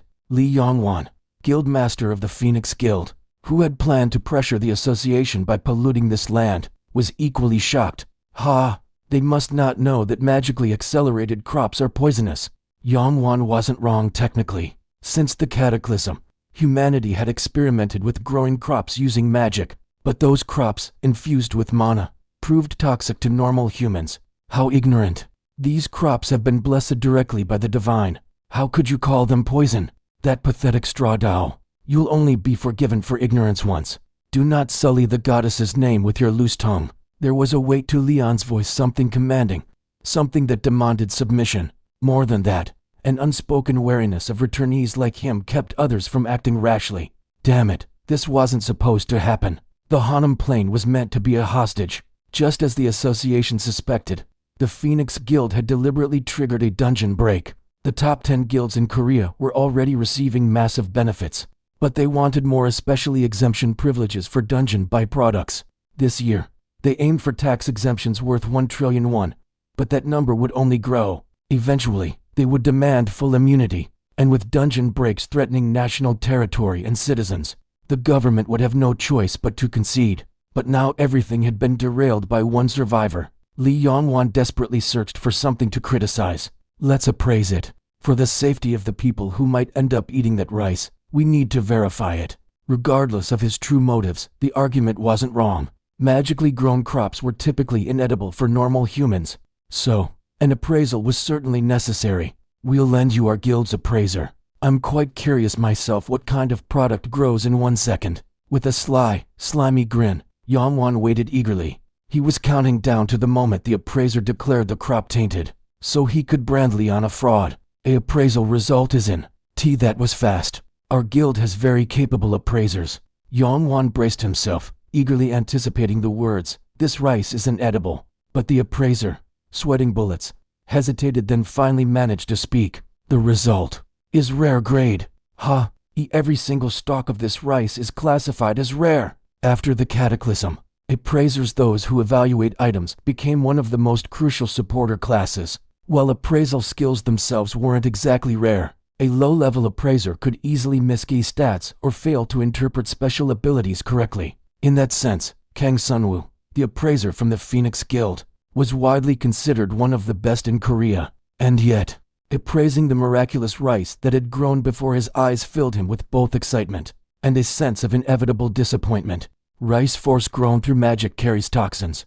It's not edible for humans. Even hunters need stomach cleansing after eating it a few times. That was the law of nature. Proper results required a proper process and a suitable amount of time. Sure, things like printed food and vertical farms were being developed, but none could fully replace traditional food systems. So even though he was initially overwhelmed by the golden field, Kang Sunwoo could only prepare himself to be disappointed by the results. "I'll begin." He began stacking the rice stalks and initiated the appraisal. Mana swirled in his eyes as the hidden properties of the rice began to reveal themselves. Appraisal result. Blessed rice. Grade, rare. Details. Rice blessed by the divine power of Demara, the goddess of life and abundance. Alleviates grade 3 diseases. With continuous consumption. High chance of complete recovery. What? He trembled and stared in disbelief at the appraisal message before him. After the cataclysm, potions, elixirs, and other healing items became a norm, and with them, injuries and illnesses were ranked into intuitive grades. Grade 3 diseases included most neurological disorders, and even early-stage cancers. This rice could cure cancer? Each and every stalk. This vast golden field was more effective than the expensive medicinal treatments produced in the magic tower. Appraisal results are in. He wanted to shout to the world about this miracle crop. Appraisal grade is rare. What? Every single stalk is classified as rare grade. Everyone was floored by Kang Sunwoo's announcement. Some couldn't even process it. It sounded too ridiculous to be real. But the moment he declared this rice cures cancer, the room erupted. Wait, really? It's true. How could it be true? Hari, mouth agape, turned slowly to Leon. But Leon was already in conversation, calm and respectful, speaking to a straw doll, infused with the divinity of Demara. "Why, your majesty? Insolent. I, the high priest king, am currently communing with the goddess herself. Forgive me. I've committed a grave offense." "It's all right, child. How could one from this world know how to address the divine?" Her voice was gentle and comforting. Just hearing it seemed to warm the soul, just as Leon's voice had brought courage at the Black Gate. Her divine words filled the heart with peace. "Since Demara herself has said so, I shall forgive you this once." "Why, yes, thank you." Hari bowed low, glancing nervously at the others. The straw doll began to slump forward as if its purpose had been fulfilled. "It seems I've done all I can. Time for me to return. Thank you. I will always cherish the grace the Earth Mother has given us. Child, allow this mother one final nag before I go." Her voice was weakening now, as if her energy was fading fast. She offered her last words to her chosen champion. "Don't go wandering around hungry, all right?" And with that, the straw doll collapsed. Leon closed his eyes, silently reflecting on the grace left behind by the Earth Mother. Time passed. Finally, Hari, still prostrated, lifted her head cautiously. Your Majesty, what was that just now? Divinity? Divinity? Are there no gods in this world?" Leon's question left Hari speechless. Of course, Earth had religion. Jehovah, Allah, Buddha. Wait, is Buddha considered a god? Anyway, religion exists. But saying that gods exist is a different matter. Sure, Religious believers claim gods exist, but none of Earth's religions had ever demonstrated divine power as clearly and miraculously as Leon just did. Unlike Leon, Earth's gods did not show proof of divinity through miracles. I'm not sure. This is the pantheon I serve, and she is divinity herself. A proper life and world must exist in harmony with the divine. You Earthlings must follow this path as well. Han Hari thought. Maybe, just maybe, that might be possible. Earth was already dominated by established religions. Their exclusivity toward other faiths was well known. Even Protestants who were considered relatively mild often trespassed into others' temples, stomping on sacred grounds or vandalizing shrines. But what stood before her now was reality. This was an actual divine being, performing real miracles. Looking at this anachronistic king, Hari felt an odd sense of trust grow in her. Had they truly brought back someone extraordinary from the gate? Was this man really someone capable of changing the entire world? Harvest the rice. Give thanks to Demara. Bow your heads and let the crops fulfill their sacred purpose. Leon ordered the blessed rice sprouted in the middle of the Hanam Plains to be cooked. There were only 3 hours left until the Phoenix Guild's exclusive rights to the Hanam Gate expired. This makes no sense. Manager Kim Jinsu swallowed hard, staring at the system message floating before his eyes. Steamed rice made from blessed grain. Steam rose from the glistening white rice. The fact that it even showed up in the awakened system UI was strange enough, but the updated appraisal info was downright shocking. Plus 100 HP recovery per minute. Plus 50 mana recovery per minute. Duration, 8 hours. What the hell? Rice with buff effects. And not just any effects, massive ones. This is practically on the level of a sustained enhancement drug. The typical enhancement potions, priced at 3,000,001 per bottle, barely performed this well and were often considered overpriced for what they delivered. Manager. Hari came rushing up, her mouth stuffed with pork belly and rice. Swallow before you talk. After gulping it down, she finally spoke. Manager, this is insane. What is it? Stacks. What? Everyone around, including Kim Jinsu and other association employees, perked up. I was curious, so I tried eating some bugs that were in the rice field, not just the rice itself. Bee bugs. Seriously, girl, how did bugs seem like a good idea after I ate them? The buff stacked. You're serious? Kim Jinsu looked bewildered as he turned toward the rice paddies. It wasn't just rice growing there. There were insects like stag beetles that fed on the rice or hunted other bugs in the area. If this blessing applied to the entire land, then not just the rice, but every living thing in the field could be affected. Soon, the eyes of the hunters, about to enter the gate, were ablaze with greed. These were people who risked their lives every time they tackled a gate.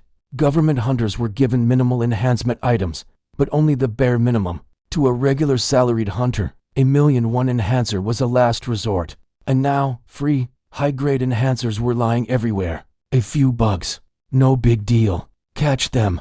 Catch as many as you can. A bizarre sight unfolded, fully armored hunters combing the rice fields in a frenzy. Looks like it stacks up to 3 times. Before the raid party deployed, the morale of the association hunters soared like never before. Guildmaster, is this really okay? With Leon's unexpected appearance throwing everything off course, the Vice Guildmaster looked nervously to Li Yongwan for reassurance, but Li remained silent. Of course it wasn't okay. Deliberately triggering a dungeon break had been a calculated move by the Phoenix Guild, even if it meant accepting some losses. As one of the top 10 guilds, they couldn't openly show hostility, but compared to the others, there was a high chance they'd now be treated differently, especially when it came to the most lucrative gates, those ranked Scarlet or higher. They'd likely be excluded for a while. Damn it, where the hell did that guy even come from? Li Yongwan glared at Leon, who was sitting with his eyes closed in meditation. It was all because of him.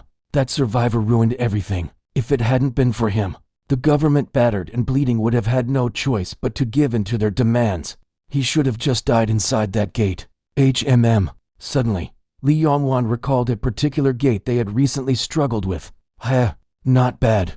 Vice Guildmaster. No worries. We prepped that gate for a final push, remember? Right. Although, we did have some trouble in the middle. Oh, the Vice Guildmaster, who had co-raided the Scarlet Gate with Li Yongwan, caught on and grinned in the same twisted way. Only A rank they've got is Han Hari, huh? Which meant the outcome was obvious. That gate's boss wasn't something the ragtag hunters from the association could ever defeat. But what if that survivor joins them? I fought that thing myself. It was tough, but from what I've seen, the guy's more of a buffer, a priest type. He called himself a king, didn't he? Probably doesn't fight directly. Whichever way you looked at it, the conclusion was the same. Gate raids aren't called raids for nothing. You need the right prep and strategy for each specific concept. They would never be able to beat that gate's boss. And if you can't beat the boss, you can't close the gate. The two men smirked wickedly, as if sending off the association's raid party on a death march. Leon had been given a rough explanation of what gate raids were. Each gate had its own mission at its core, and clearing that mission would lead to gate closure essentially. Its elimination. Most of the time, there's a boss monster, a chieftain. Defeating it usually triggers closure. HMM. A duel with the enemy leader? I like that. Hari decided not to say. We usually just mob it with a group beatdown. She was still trying to figure out how to phrase a coordinated dogpile. In high fantasy court language, those lowlifes said they raided this place already.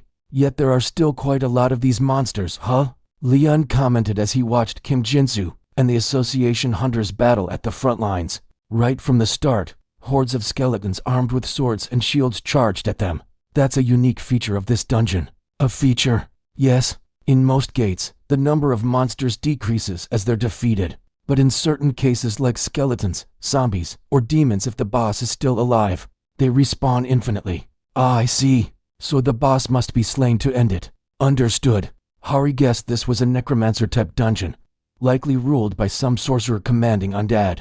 Kim Jinsu, the raid party leader, thought the same. Based on experience, it was the most probable scenario. When you say probable, does that mean there are exceptions? Indeed. For example, if the commanding undead spirit itself appears, not just a sorcerer, but a wraith or death spirit of immense will, something like an unseelie fairy.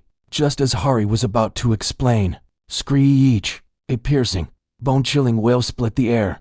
And no way. Manager Kim Jinsu and Deputy Han Hari both turned pale. The other hunters from the association looked no better. Li Yongwan, you son of a bitch. Why didn't you tell us about this? Dungeon break has begun. Death has been declared. A countdown has begun for all life forms within the gate. The Death Knight Dullahan is leading an undead army on a full march. Defeat the Death Knight Dullahan. Time remaining, 3 hours 00 minutes. At the dungeon's entrance, the entire undead army began its advance on the raid party from the very start. Kim Jinsu, the party leader and tank of the raid team, gulped as he faced the incoming horde of skeletons. Damn, there's a lot of them. As should we distribute potions, sir? Give out the maximum limit. Unlike private hunter guilds that could afford to splurge on gate raids, the association's raid team had limited resources and budget. Potions for temporary stat boosts or emergency healing, which private guilds would generously supply, were in short supply here. After all, the Hunter Association was just another government agency, and like any government body, it couldn't exceed its allocated budget easily. Still, at least they're just bones. That's a relief. Don't let your guard down. Even a stray hit can screw you over. Skeletons were one of the easiest types of undead to deal with. Power usually came from muscle. For hunters with awakened mana, the dynamic was different. But the fundamentals didn't change. Muscles matter. Skeletons were nothing but dry bones. They moved through the force of lingering will or mana. Their base strength was weak. The real threats were the skeleton archers, who fired stray arrows, or the occasional skeleton mage. Kim barked orders to his team. Deputy Sa, employee, park both tanks, fall back. Agent Han, join squad 2 and stay on reserve. They were the youngest and most talented in the team. Kim held them in reserve while he scanned for any sign of skeleton mages. Manzik, how many archers and mages do we have? 30 archers, to mages visible right now. Anyone with sniper skills, take them out first. Shield bearers, hold the line against the charge. I'm counting on you, bastards.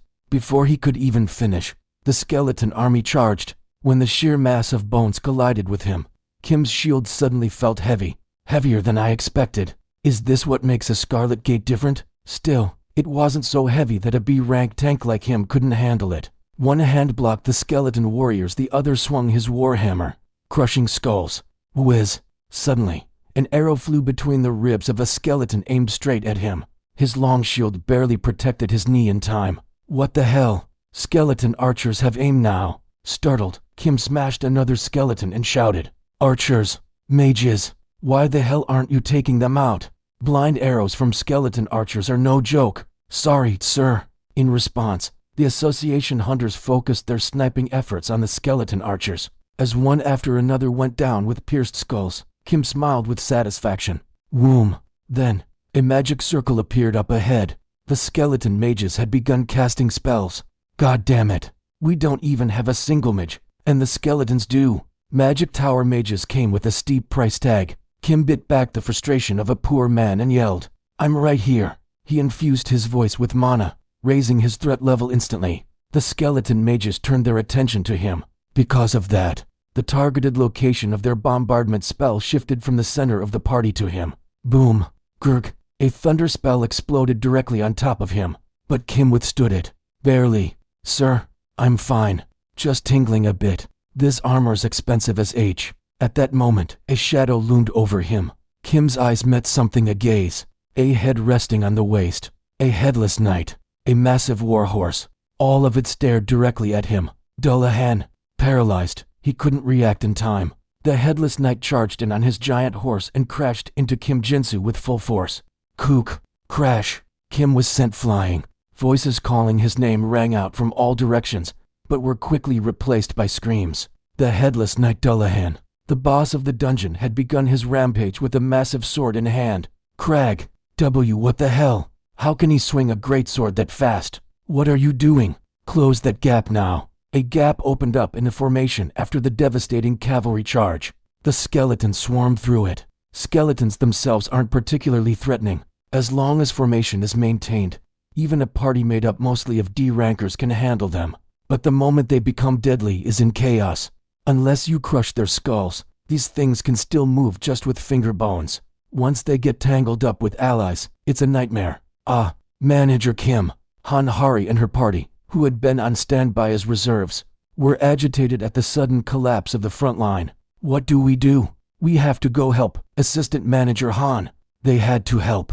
They were the designated backup for this very reason. They were supposed to move in now, but Hari instinctively turned her gaze to Leon, who stood calmly behind her. If it was him, if the self-proclaimed Lionheart King who even defeated a great demon. "Your Majesty, please, we ask for your support." Everyone's eyes naturally shifted to Leon, but even under their pleading gaze, Leon only looked indifferent. A king does not lead the charge in such petty battles. What do you mean? You must seek your own path to glory. Must I, a king, deign to move against such pitiful piles of bones?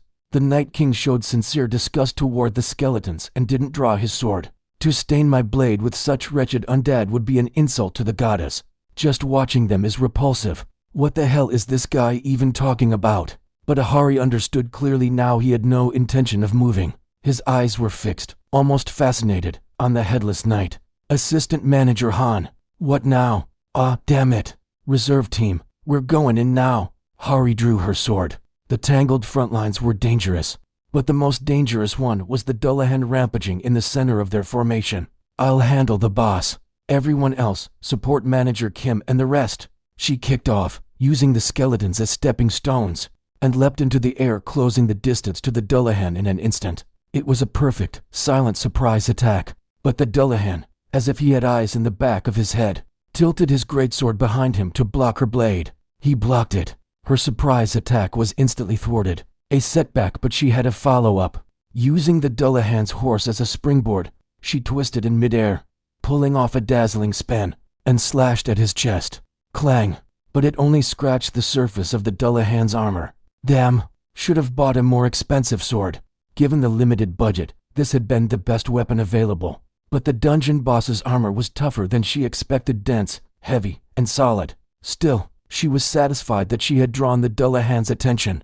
No longer rampaging blindly, he now focused solely on her, pulling on the reins of his warhorse.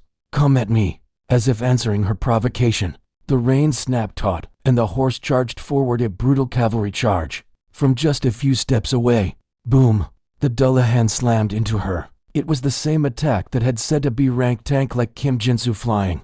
The impact should have been overwhelming. Whoosh!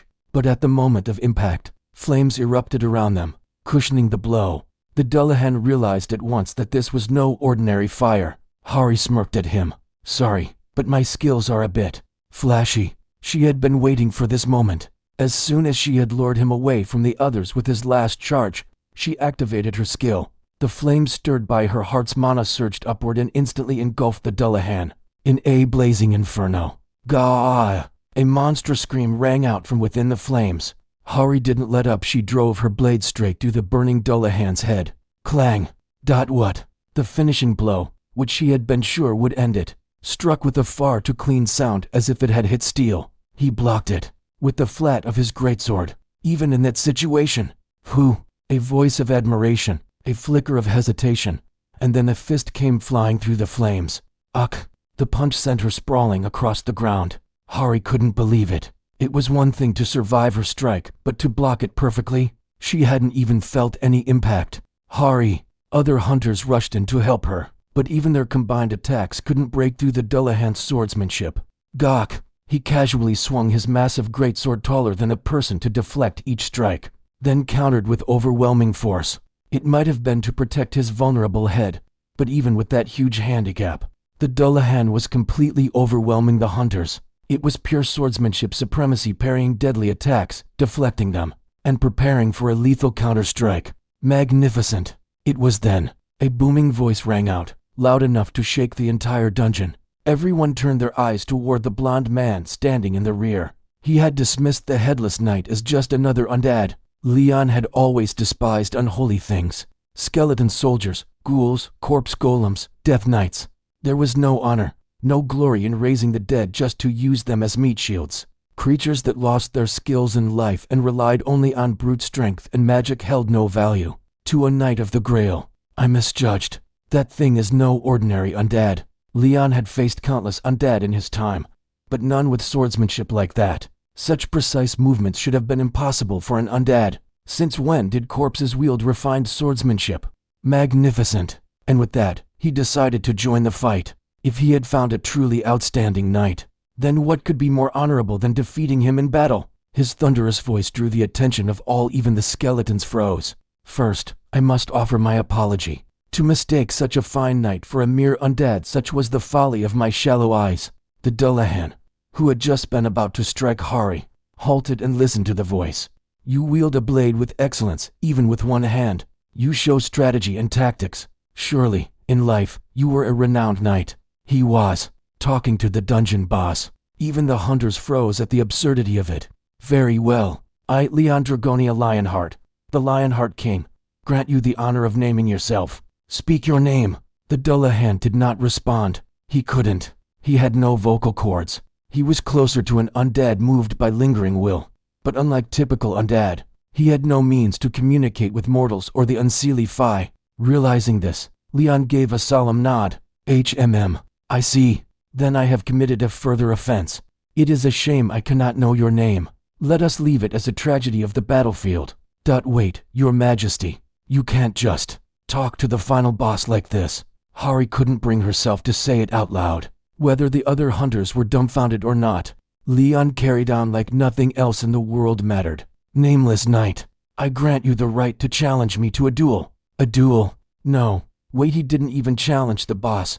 He granted him the right to challenge Leon. A monster. It was a historical first since the appearance of the gates. But Leon's eccentricity didn't stop there. There is no need to harm innocent soldiers. Let us end this battle with a noble duel between two knights. Is that even going to work? Everyone held their breath and then, nod. It worked. This had never happened before. A dungeon boss had accepted a duel from a hunter? No hunter had ever thought to propose a one-on-one duel to a boss in the first place. And the spectacle wasn't over. However, as a knight, I must confess I lack a steed. Due to certain circumstances, I could not prepare my horse today. That is clearly my failing. So what now, knight? For the sake of your honor, would you not dismount and face me, man to man, foot to foot, in a fair and equal duel? He's not seriously going to know. The boss isn't that dumb. There's no way he's going to. Step. He's getting off. Hari and the hunters stood gaping, jaws unhinged, unable to process what they were seeing. The headless knight, who had just moments ago been charging on horseback, swinging a sword larger than a person, dismounted. for the sake of a fair duel between knights.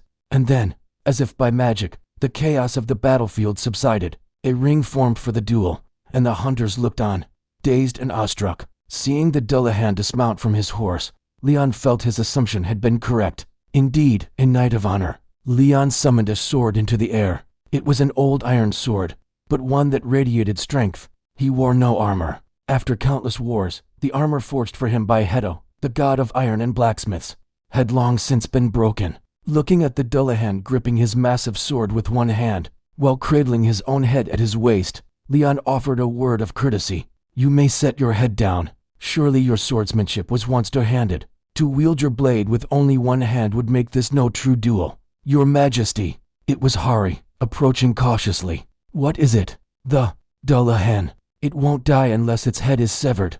And, what do you mean, and how do you plan to win without cutting off its head?" "That doesn't matter. What determines the outcome is the honor of knights."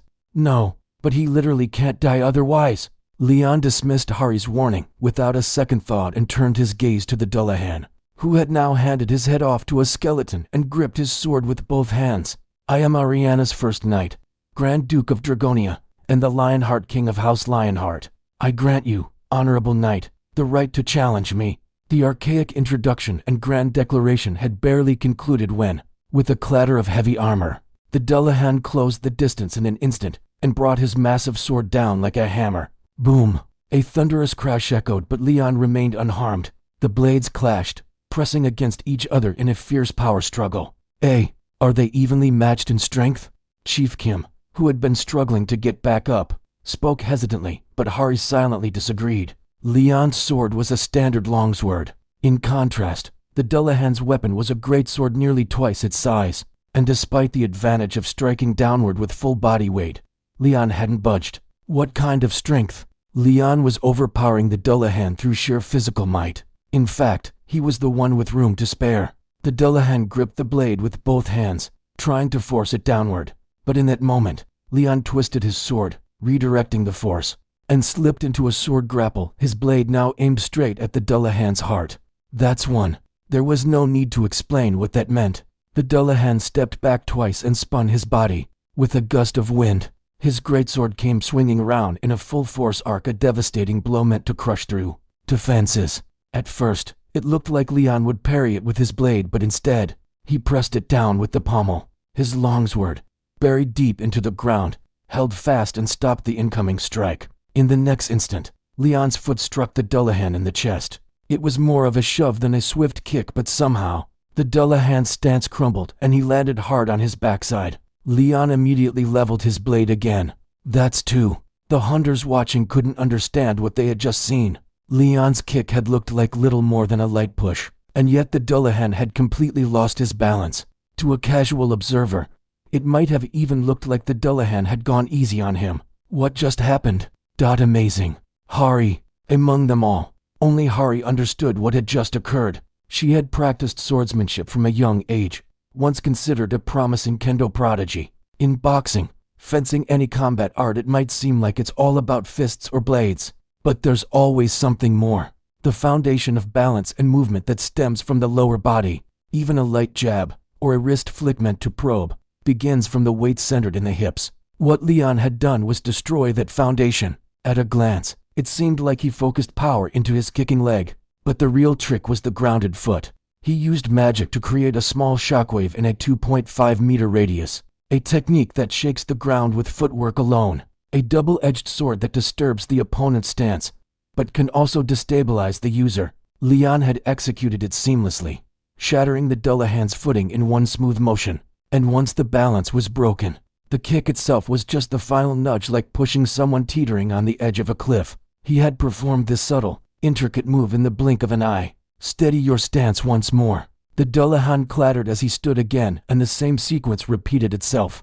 The Death Knight Dullahan was a knight who once sought honor and glory, but he had been cursed by a necromancer and forced to become the commander of an undead army. Though the necromancer's binding had long since vanished, all he could do now was remain in this unknown place, repelling intruders. He led his troops once more to fend off another set of invaders, just another cycle in his tiresome, endless task. This time, some of the intruders were somewhat strong humans, but none were particularly exceptional, magnificent, except for one man, the one who called himself Leon Dragonia Lionheart.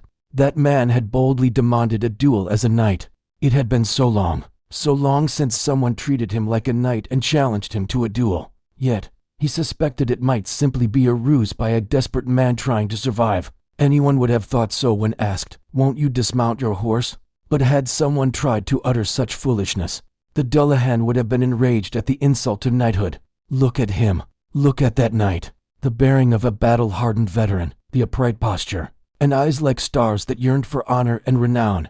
He was the very embodiment of the glory that knights pursued, the one all knights looked up to with reverence, the one they must one day challenge, the king of knights. How could anyone see that man and think he would resort to petty tricks? That makes 3. Will you continue? His third death, to an observer. It may have looked like he had simply been knocked back, his armor protecting him from any real damage. They might say it was all for show, but the Dullahan knew. He knew that this man could have crushed him at any moment if he had wished to. This knight, this icon of all knights, had instead chosen to teach him, to honor him, and elevate his dignity. And so, as a knight, the Dullahan could not help but be deeply moved. This knight, this Lionheart King, was treating even him, a fallen Death Knight, with honor. The Dullahan possessed many powerful abilities as an undead commander. Death armor that negated up to 80% of all physical damage. A dark magic sigil his head could invoke. The title of General of Bones, allowing him to rally skeletal soldiers. These were the terrifying powers granted when he became a Death Knight. Yet he didn't wish to use any of them. All he wanted was to fight as a knight, with sword and steel alone, untainted by dark arts. Again and again, he wanted to cross blades with this man, just like the days, long forgotten, when he roamed the world with honor, dueling famous knights. That's 10. Your swordplay becomes more refined. Have your memories from life returned to you? Ah, O Knight of Honor. The Dullahan finally understood this man's true intent. He wasn't treating him as some wretched undead minion of a necromancer, but as a knight, restoring to him a piece of his glorious past. Will you continue, Sir Knight? The Dullahan summoned a skeleton to bring him his head. Then, kneeling on one knee, he presented it to Leon, a complete surrender, placing his fate in Leon's hands. Well done. I am overjoyed to see you have reclaimed your honor. Leon placed his hands upon the Dullahan's offered head and spoke with reverence.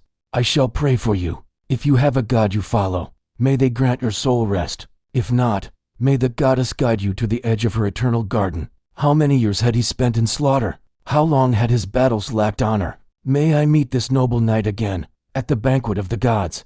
The Dullahan was overwhelmed with emotion. This night this man had treated him as a knight once more, prayed for him, and even offered him a blessing. Let there be light.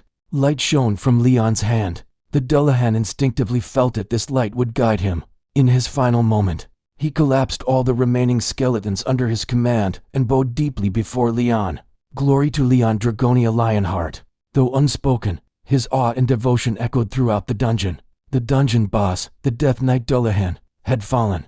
Normally, that wouldn't be the end. Even if the boss was defeated, any remaining mobs would still need to be calmly dealt with. You kept your promise. He really ended it with a duel. At the very last moment, Dullahan had destroyed the undead army by his own will. He prostrated himself before Leon in what seemed like genuine reverence and accepted his end. What was that light just now? He said something like, "Let there be light," didn't he? Wasn't that holy power or something? Among the awakened, no one possessed holy power. Even survivors who claimed the gods existed never proved their presence. But the power Leon had just used to purify Dullahan in an instant could only be described as divine power, the kind seen in novels and comics, the natural enemy of undead and demons. If you had that kind of ability, you could have used it earlier. Hari couldn't bring herself to say it directly, but she voiced what everyone had probably been thinking. Had I done so, that honorable knight would have met his end merely as an undead. So it was to revive Dullahan's memory as a knight, so that he could accept his death by his own will? A knight is a being who follows honor and renown. Honor comes from action, and action is born from the strength of one's will. A noble knight, then, must walk that path. Hari didn't fully understand Leon's words. There was a lot she wanted to say. The uncertainty of success, the potential consequences if it had failed, the irrationality of a plan that ignored all risks and logic, but she felt no need to say any of it out loud. because this man would act that way regardless, as if it were the most natural thing in the world. It wasn't reason, but emotion, not logic, but intuition, not rationality, but a flower blooming within the irrational, a flower everyone knows exists, but no one can imitate, and that's why it's beautiful. HMM. Now then, shall we go collect the spoils? What? If there was battle, there must be loot. Lead the way. As for what's valuable, I leave that to you to decide. That day, as the dungeon was being cleared, the Hunter Association members stumbled upon unexpected loot. Dullahan's cloak, Dullahan's greatsword, Necromancer's jewel, and various magic stones hastily gathered after the boss's death. Wow, look at this jewel. You can feel the enormous magic power just by looking at it. If we sell this, a wicked artifact of a vile vermin, such things bring only discord. CRACK. Correction. Knight's cloak, Dullahan's greatsword, and assorted magic stones, etc. There was a bit of a commotion during the loot collection process, but overall, the clearing of the Hanam Plains gate was a great success. Not only had they purified the plains tainted by magical beasts, they had also witnessed the miracle of blessed rice, and fully dealt with the Crimson Grade Gate. Watching from a distance, the Phoenix Guild and Yongwan Li ground their teeth in frustration and turned back. But for now, everyone else was celebrating the victory. However, the problem came from an unexpected angle. Your Majesty, why you need to pay taxes? How dare one nation demand taxes from another nation's king? These spoils are solely mine by right. Taxing them is a violation of royal law. And no, you don't have to pay in cash. You could just use some of the magic stones from the loot. A king does not count coins. Such duties are for underlings. How could you speak of this to a king? Then what are we supposed to do? Your Majesty, there is no need to report anything to a king. It is best we simply respect one another's honor. Are you really saying you won't pay even a single coin in taxes? Enough talk of coins. It's distasteful. As they watched Leon stubbornly cling to his pride while avoiding taxes, the Hunter Association staff all thought the same thing. This guy might actually be worse than the Phoenix Guild, Korea Hunter Association headquarters. At a meeting of all division heads and higher-ups, only one topic dominated the agenda. Leon Draconia Lionheart. Why is his name so long? So he appeared from a black grade gate. He decapitated a high demon in one blow. Are you expecting us to believe this report? The power levels of survivors vary wildly. It's not impossible. Think of the cases with Heavenly Demon or Blood Killer. Any other intel? The God thing. Didn't he just use some magic to make crops grow? He helped in the Hanam Plains gate, too. So he's a combat type? That's a relief. The black grade gate that appeared in the middle of Seoul had passed quietly thanks to an information blackout. The problem was, a survivor was discovered from within that black grade gate. The association was extremely cautious in its approach to the survivor. Section Chief Kim Jinsu, I heard you've been observing him over the past few days. Participated in the Hanam Plains operation too? That question came from Oh Kang-hyuk, the head of the Hunter Association, directed at Chief Kim Jinsu. Yes, sir. What kind of person is he? Kim Jinsu took an unusually long time to respond, especially for someone answering his superior's question. I'm not really sure. For all that hesitation, his conclusion was as vague as could be. You're not sure? He's not evil. If anything, he's quite righteous. That much he was certain of, but his values are very different from ours. At his core, he feels like a medieval lord. Great. That's going to be a headache. Would have been easier if he were at least somewhat modernized. Their reactions were understandable. While many survivors had been successfully integrated into society, many had not. The lower their original civilization's level, the more likely they clashed with modern norms, especially if they were from ruling classes or different species. These unassimilated survivors often created social problems. If they were mere nuisances, they could be ignored, but some survivors were as powerful as top-tier awakened, or even more so. In short, when a lunatic appears, but wields a blade far too sharp, that's a real problem. In terms of ideology and customs, we'll need to tread carefully and accommodate him as much as possible. Yes, though surprisingly, he adapts fairly well. He seems to understand our culture to some extent. That was because Leon originally came from Earth. He was only pretending to be a full-blooded otherworlder now, which let him blend in when needed. Unaware of that, Chief Kim Jinsu simply saw him as strangely flexible in some areas. When it came to abilities, Leon was nothing short of extraordinary. Explain in detail about this descent of a god incident. The miracle Leon showed at the Hanam Plains Gate had gone viral on a personal YouTuber's livestream before the video was taken down to prevent panic. Yes, it was the goddess of fertility and life, Demara. He summoned her into a straw doll. They seemed to have had a real conversation. It had been captured on video. Though the doll's voice wasn't heard, it clearly moved. Wasn't it just some kind of summoning spell? A goddess. That's absurd. Most executives dismissed the idea immediately. A god. It was too fantastical to be believable. But the evidence. He probably just enchanted it, saying a god-blessed rice to make it grow? Get real. If demons exist, it's not that far-fetched for gods to. The room was divided, but one thing everyone agreed on. That rice. Its effects are real. The rice, supernaturally grown under Leon's blessing. More than that, the contaminated earth purified itself as the rice grew. That purification alone was shocking, but even more so. Appraisal revealed that every grain was rare grade. That sent the meeting room into another uproar. Rice that heals cancer patients and gives long-term buffs? This ability was as astonishing as Leon's combat power, possibly even more so. A normal buff potion made by a top-tier alchemist lasted 3 hours and cost millions of won. Even major guilds used them sparingly. But this rice lasted longer than potions, and different types of buffs could even stack up to 3 times. If used right, all hunters in a gate assault could maintain buffs with just 1 or 2 servings. Talk to Leon Drago, Nia Lionheart about that. See what his intentions are. Understood. And about the Survivor Support Fund. Maximum cap. Give him whatever he wants. We absolutely must bring him into our fold. Chairman Oh Kang-hyuk said this, though even he lacked confidence. The Phoenix Guild had already made contact. That meant this information wasn't exclusive to the association. At the very least, Phoenix knew Leon's potential. It was only a matter of time before the rest of the top 10 guilds caught on. Could the association truly compete with them? Oh Kang-hyuk sighed, eyeing the remainder of this year's budget. By the way, Chairman, Survivor Leon did make one request. What was it? Whatever it is, as long as it's reasonable, grant it. Well, the thing is, Kim Jin-soo hesitated, clearly finding it hard to say, but eventually opened his mouth with difficulty. He wishes to meet the president. Huh? Why? He said that since he'll be relying on this country for a while, it's only proper that a king greet another king. For days had passed since Leon returned to Earth. In that time, Leon had been staying in a 5-star suite in Seoul. At first, the Hunter Association had tried to house him in one of their own facilities, but Leon had immediately lost his temper. This isn't a battlefield. How can a king sleep in quarters with not a single work of art? In short, completely beneath him.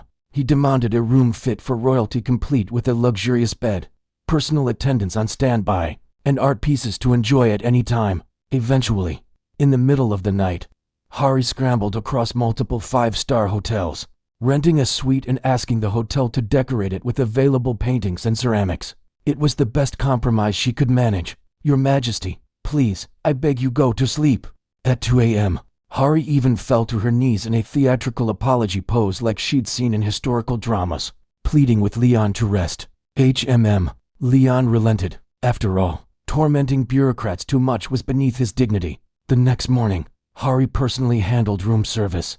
Your Majesty, it is I, Agent Han Hari. Enter. Opening the door with her room key, Hari entered, pushing in a tray with breakfast and respectfully greeting him.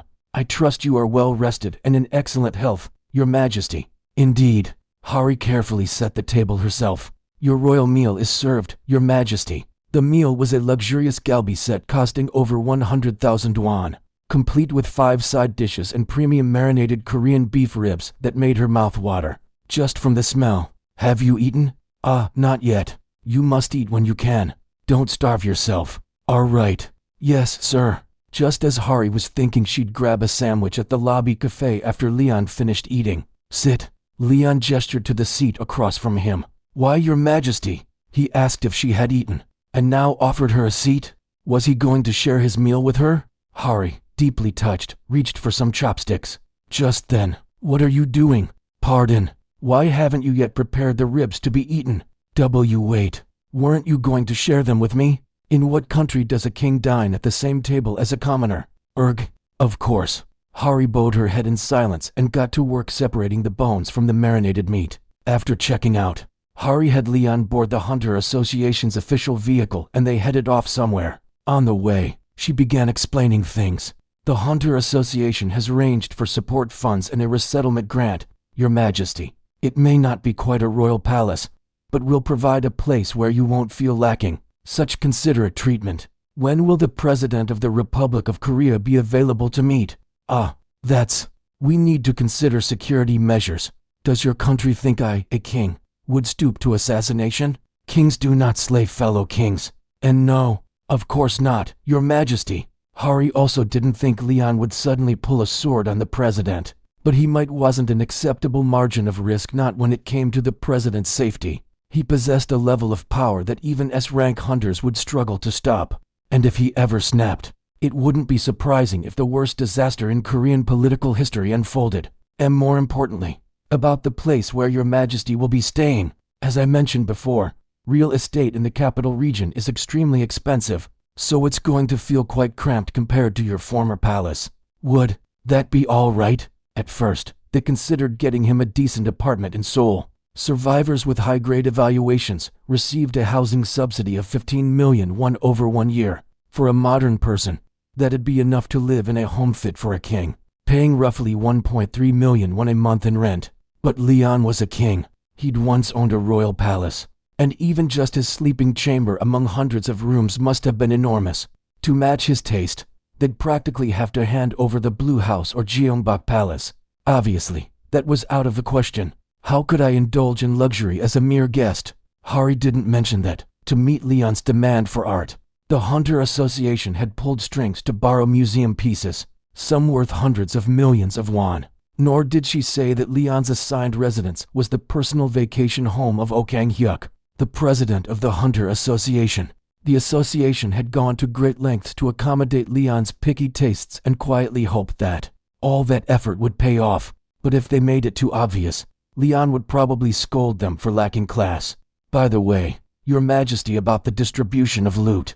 I've given orders for it to be handled. However, I've taken a liking to the cloak, so leave it be. Understood. In the end, the loot from the Hanam Plains Gate was designated as a special case exempt from taxes. Technically speaking, the official line was, we didn't acquire any loot from Hanam Plains. A bold lie, of course. The benefits Leon received exceeded even those granted to the top 10 guilds, including the Firebird Guild. But Leon hadn't been listening to anything the association staff had to say anyway. He insisted that if he could speak directly to the king of this land, the president, he'd be understood, and refused to budge. Eventually, the association quietly agreed to arrange a secret meeting with the president. Until then, Leon would be granted immunity and tax exemptions on all matters. Thus, Leon's share of the loot included the Dullahan's greatsword, the Dullahan's cloak, and 500,000 won worth of magic crystals hastily mined before the dungeon closed out of a total worth of 1 million won. While it seemed like most of the loot had gone to Leon, no one complained after all. He had practically soloed the dungeon in a one-on-one duel. We've arrived, Your Majesty. They had arrived at an officedel in Bundang, close to the Hunter Association. It was a luxury officedel favored by hunters, equipped with a rooftop helipad for emergencies. As expected from such a high-end building, the lobby was lavish, decorated with finely framed prints and modern art pieces, creating a sophisticated atmosphere. What on earth are those blobs of paint supposed to be? Some of the art was completely beyond Leon's aesthetic sensibilities. Are you Agent Han Hari from the Hunter Association? Just then, a man in a sharp business suit approached them in the lobby. Who are you? Hari was immediately on guard. Only a handful of people knew about their destination, and it was supposed to be a secret. This man approaching them felt anything but coincidental. What a coincidence. I'm Park Jong-chan, director of Dujong Future Foods under the Dujong Group. The Dujong Group? Dujong Group was one of Korea's top 3 conglomerates. But what was a director from a chaebol doing here? Pretending it was a coincidence. So this is the famous survivor I've heard so much about. A pleasure to meet you, Sir Leon Dragon Lionheart. He knew everything already. Hari felt her stomach drop. Leon, on the other hand, simply stared at the hand extended toward him for a handshake, before making a face of utter shock. A merchant. Dares offer his hand for a handshake?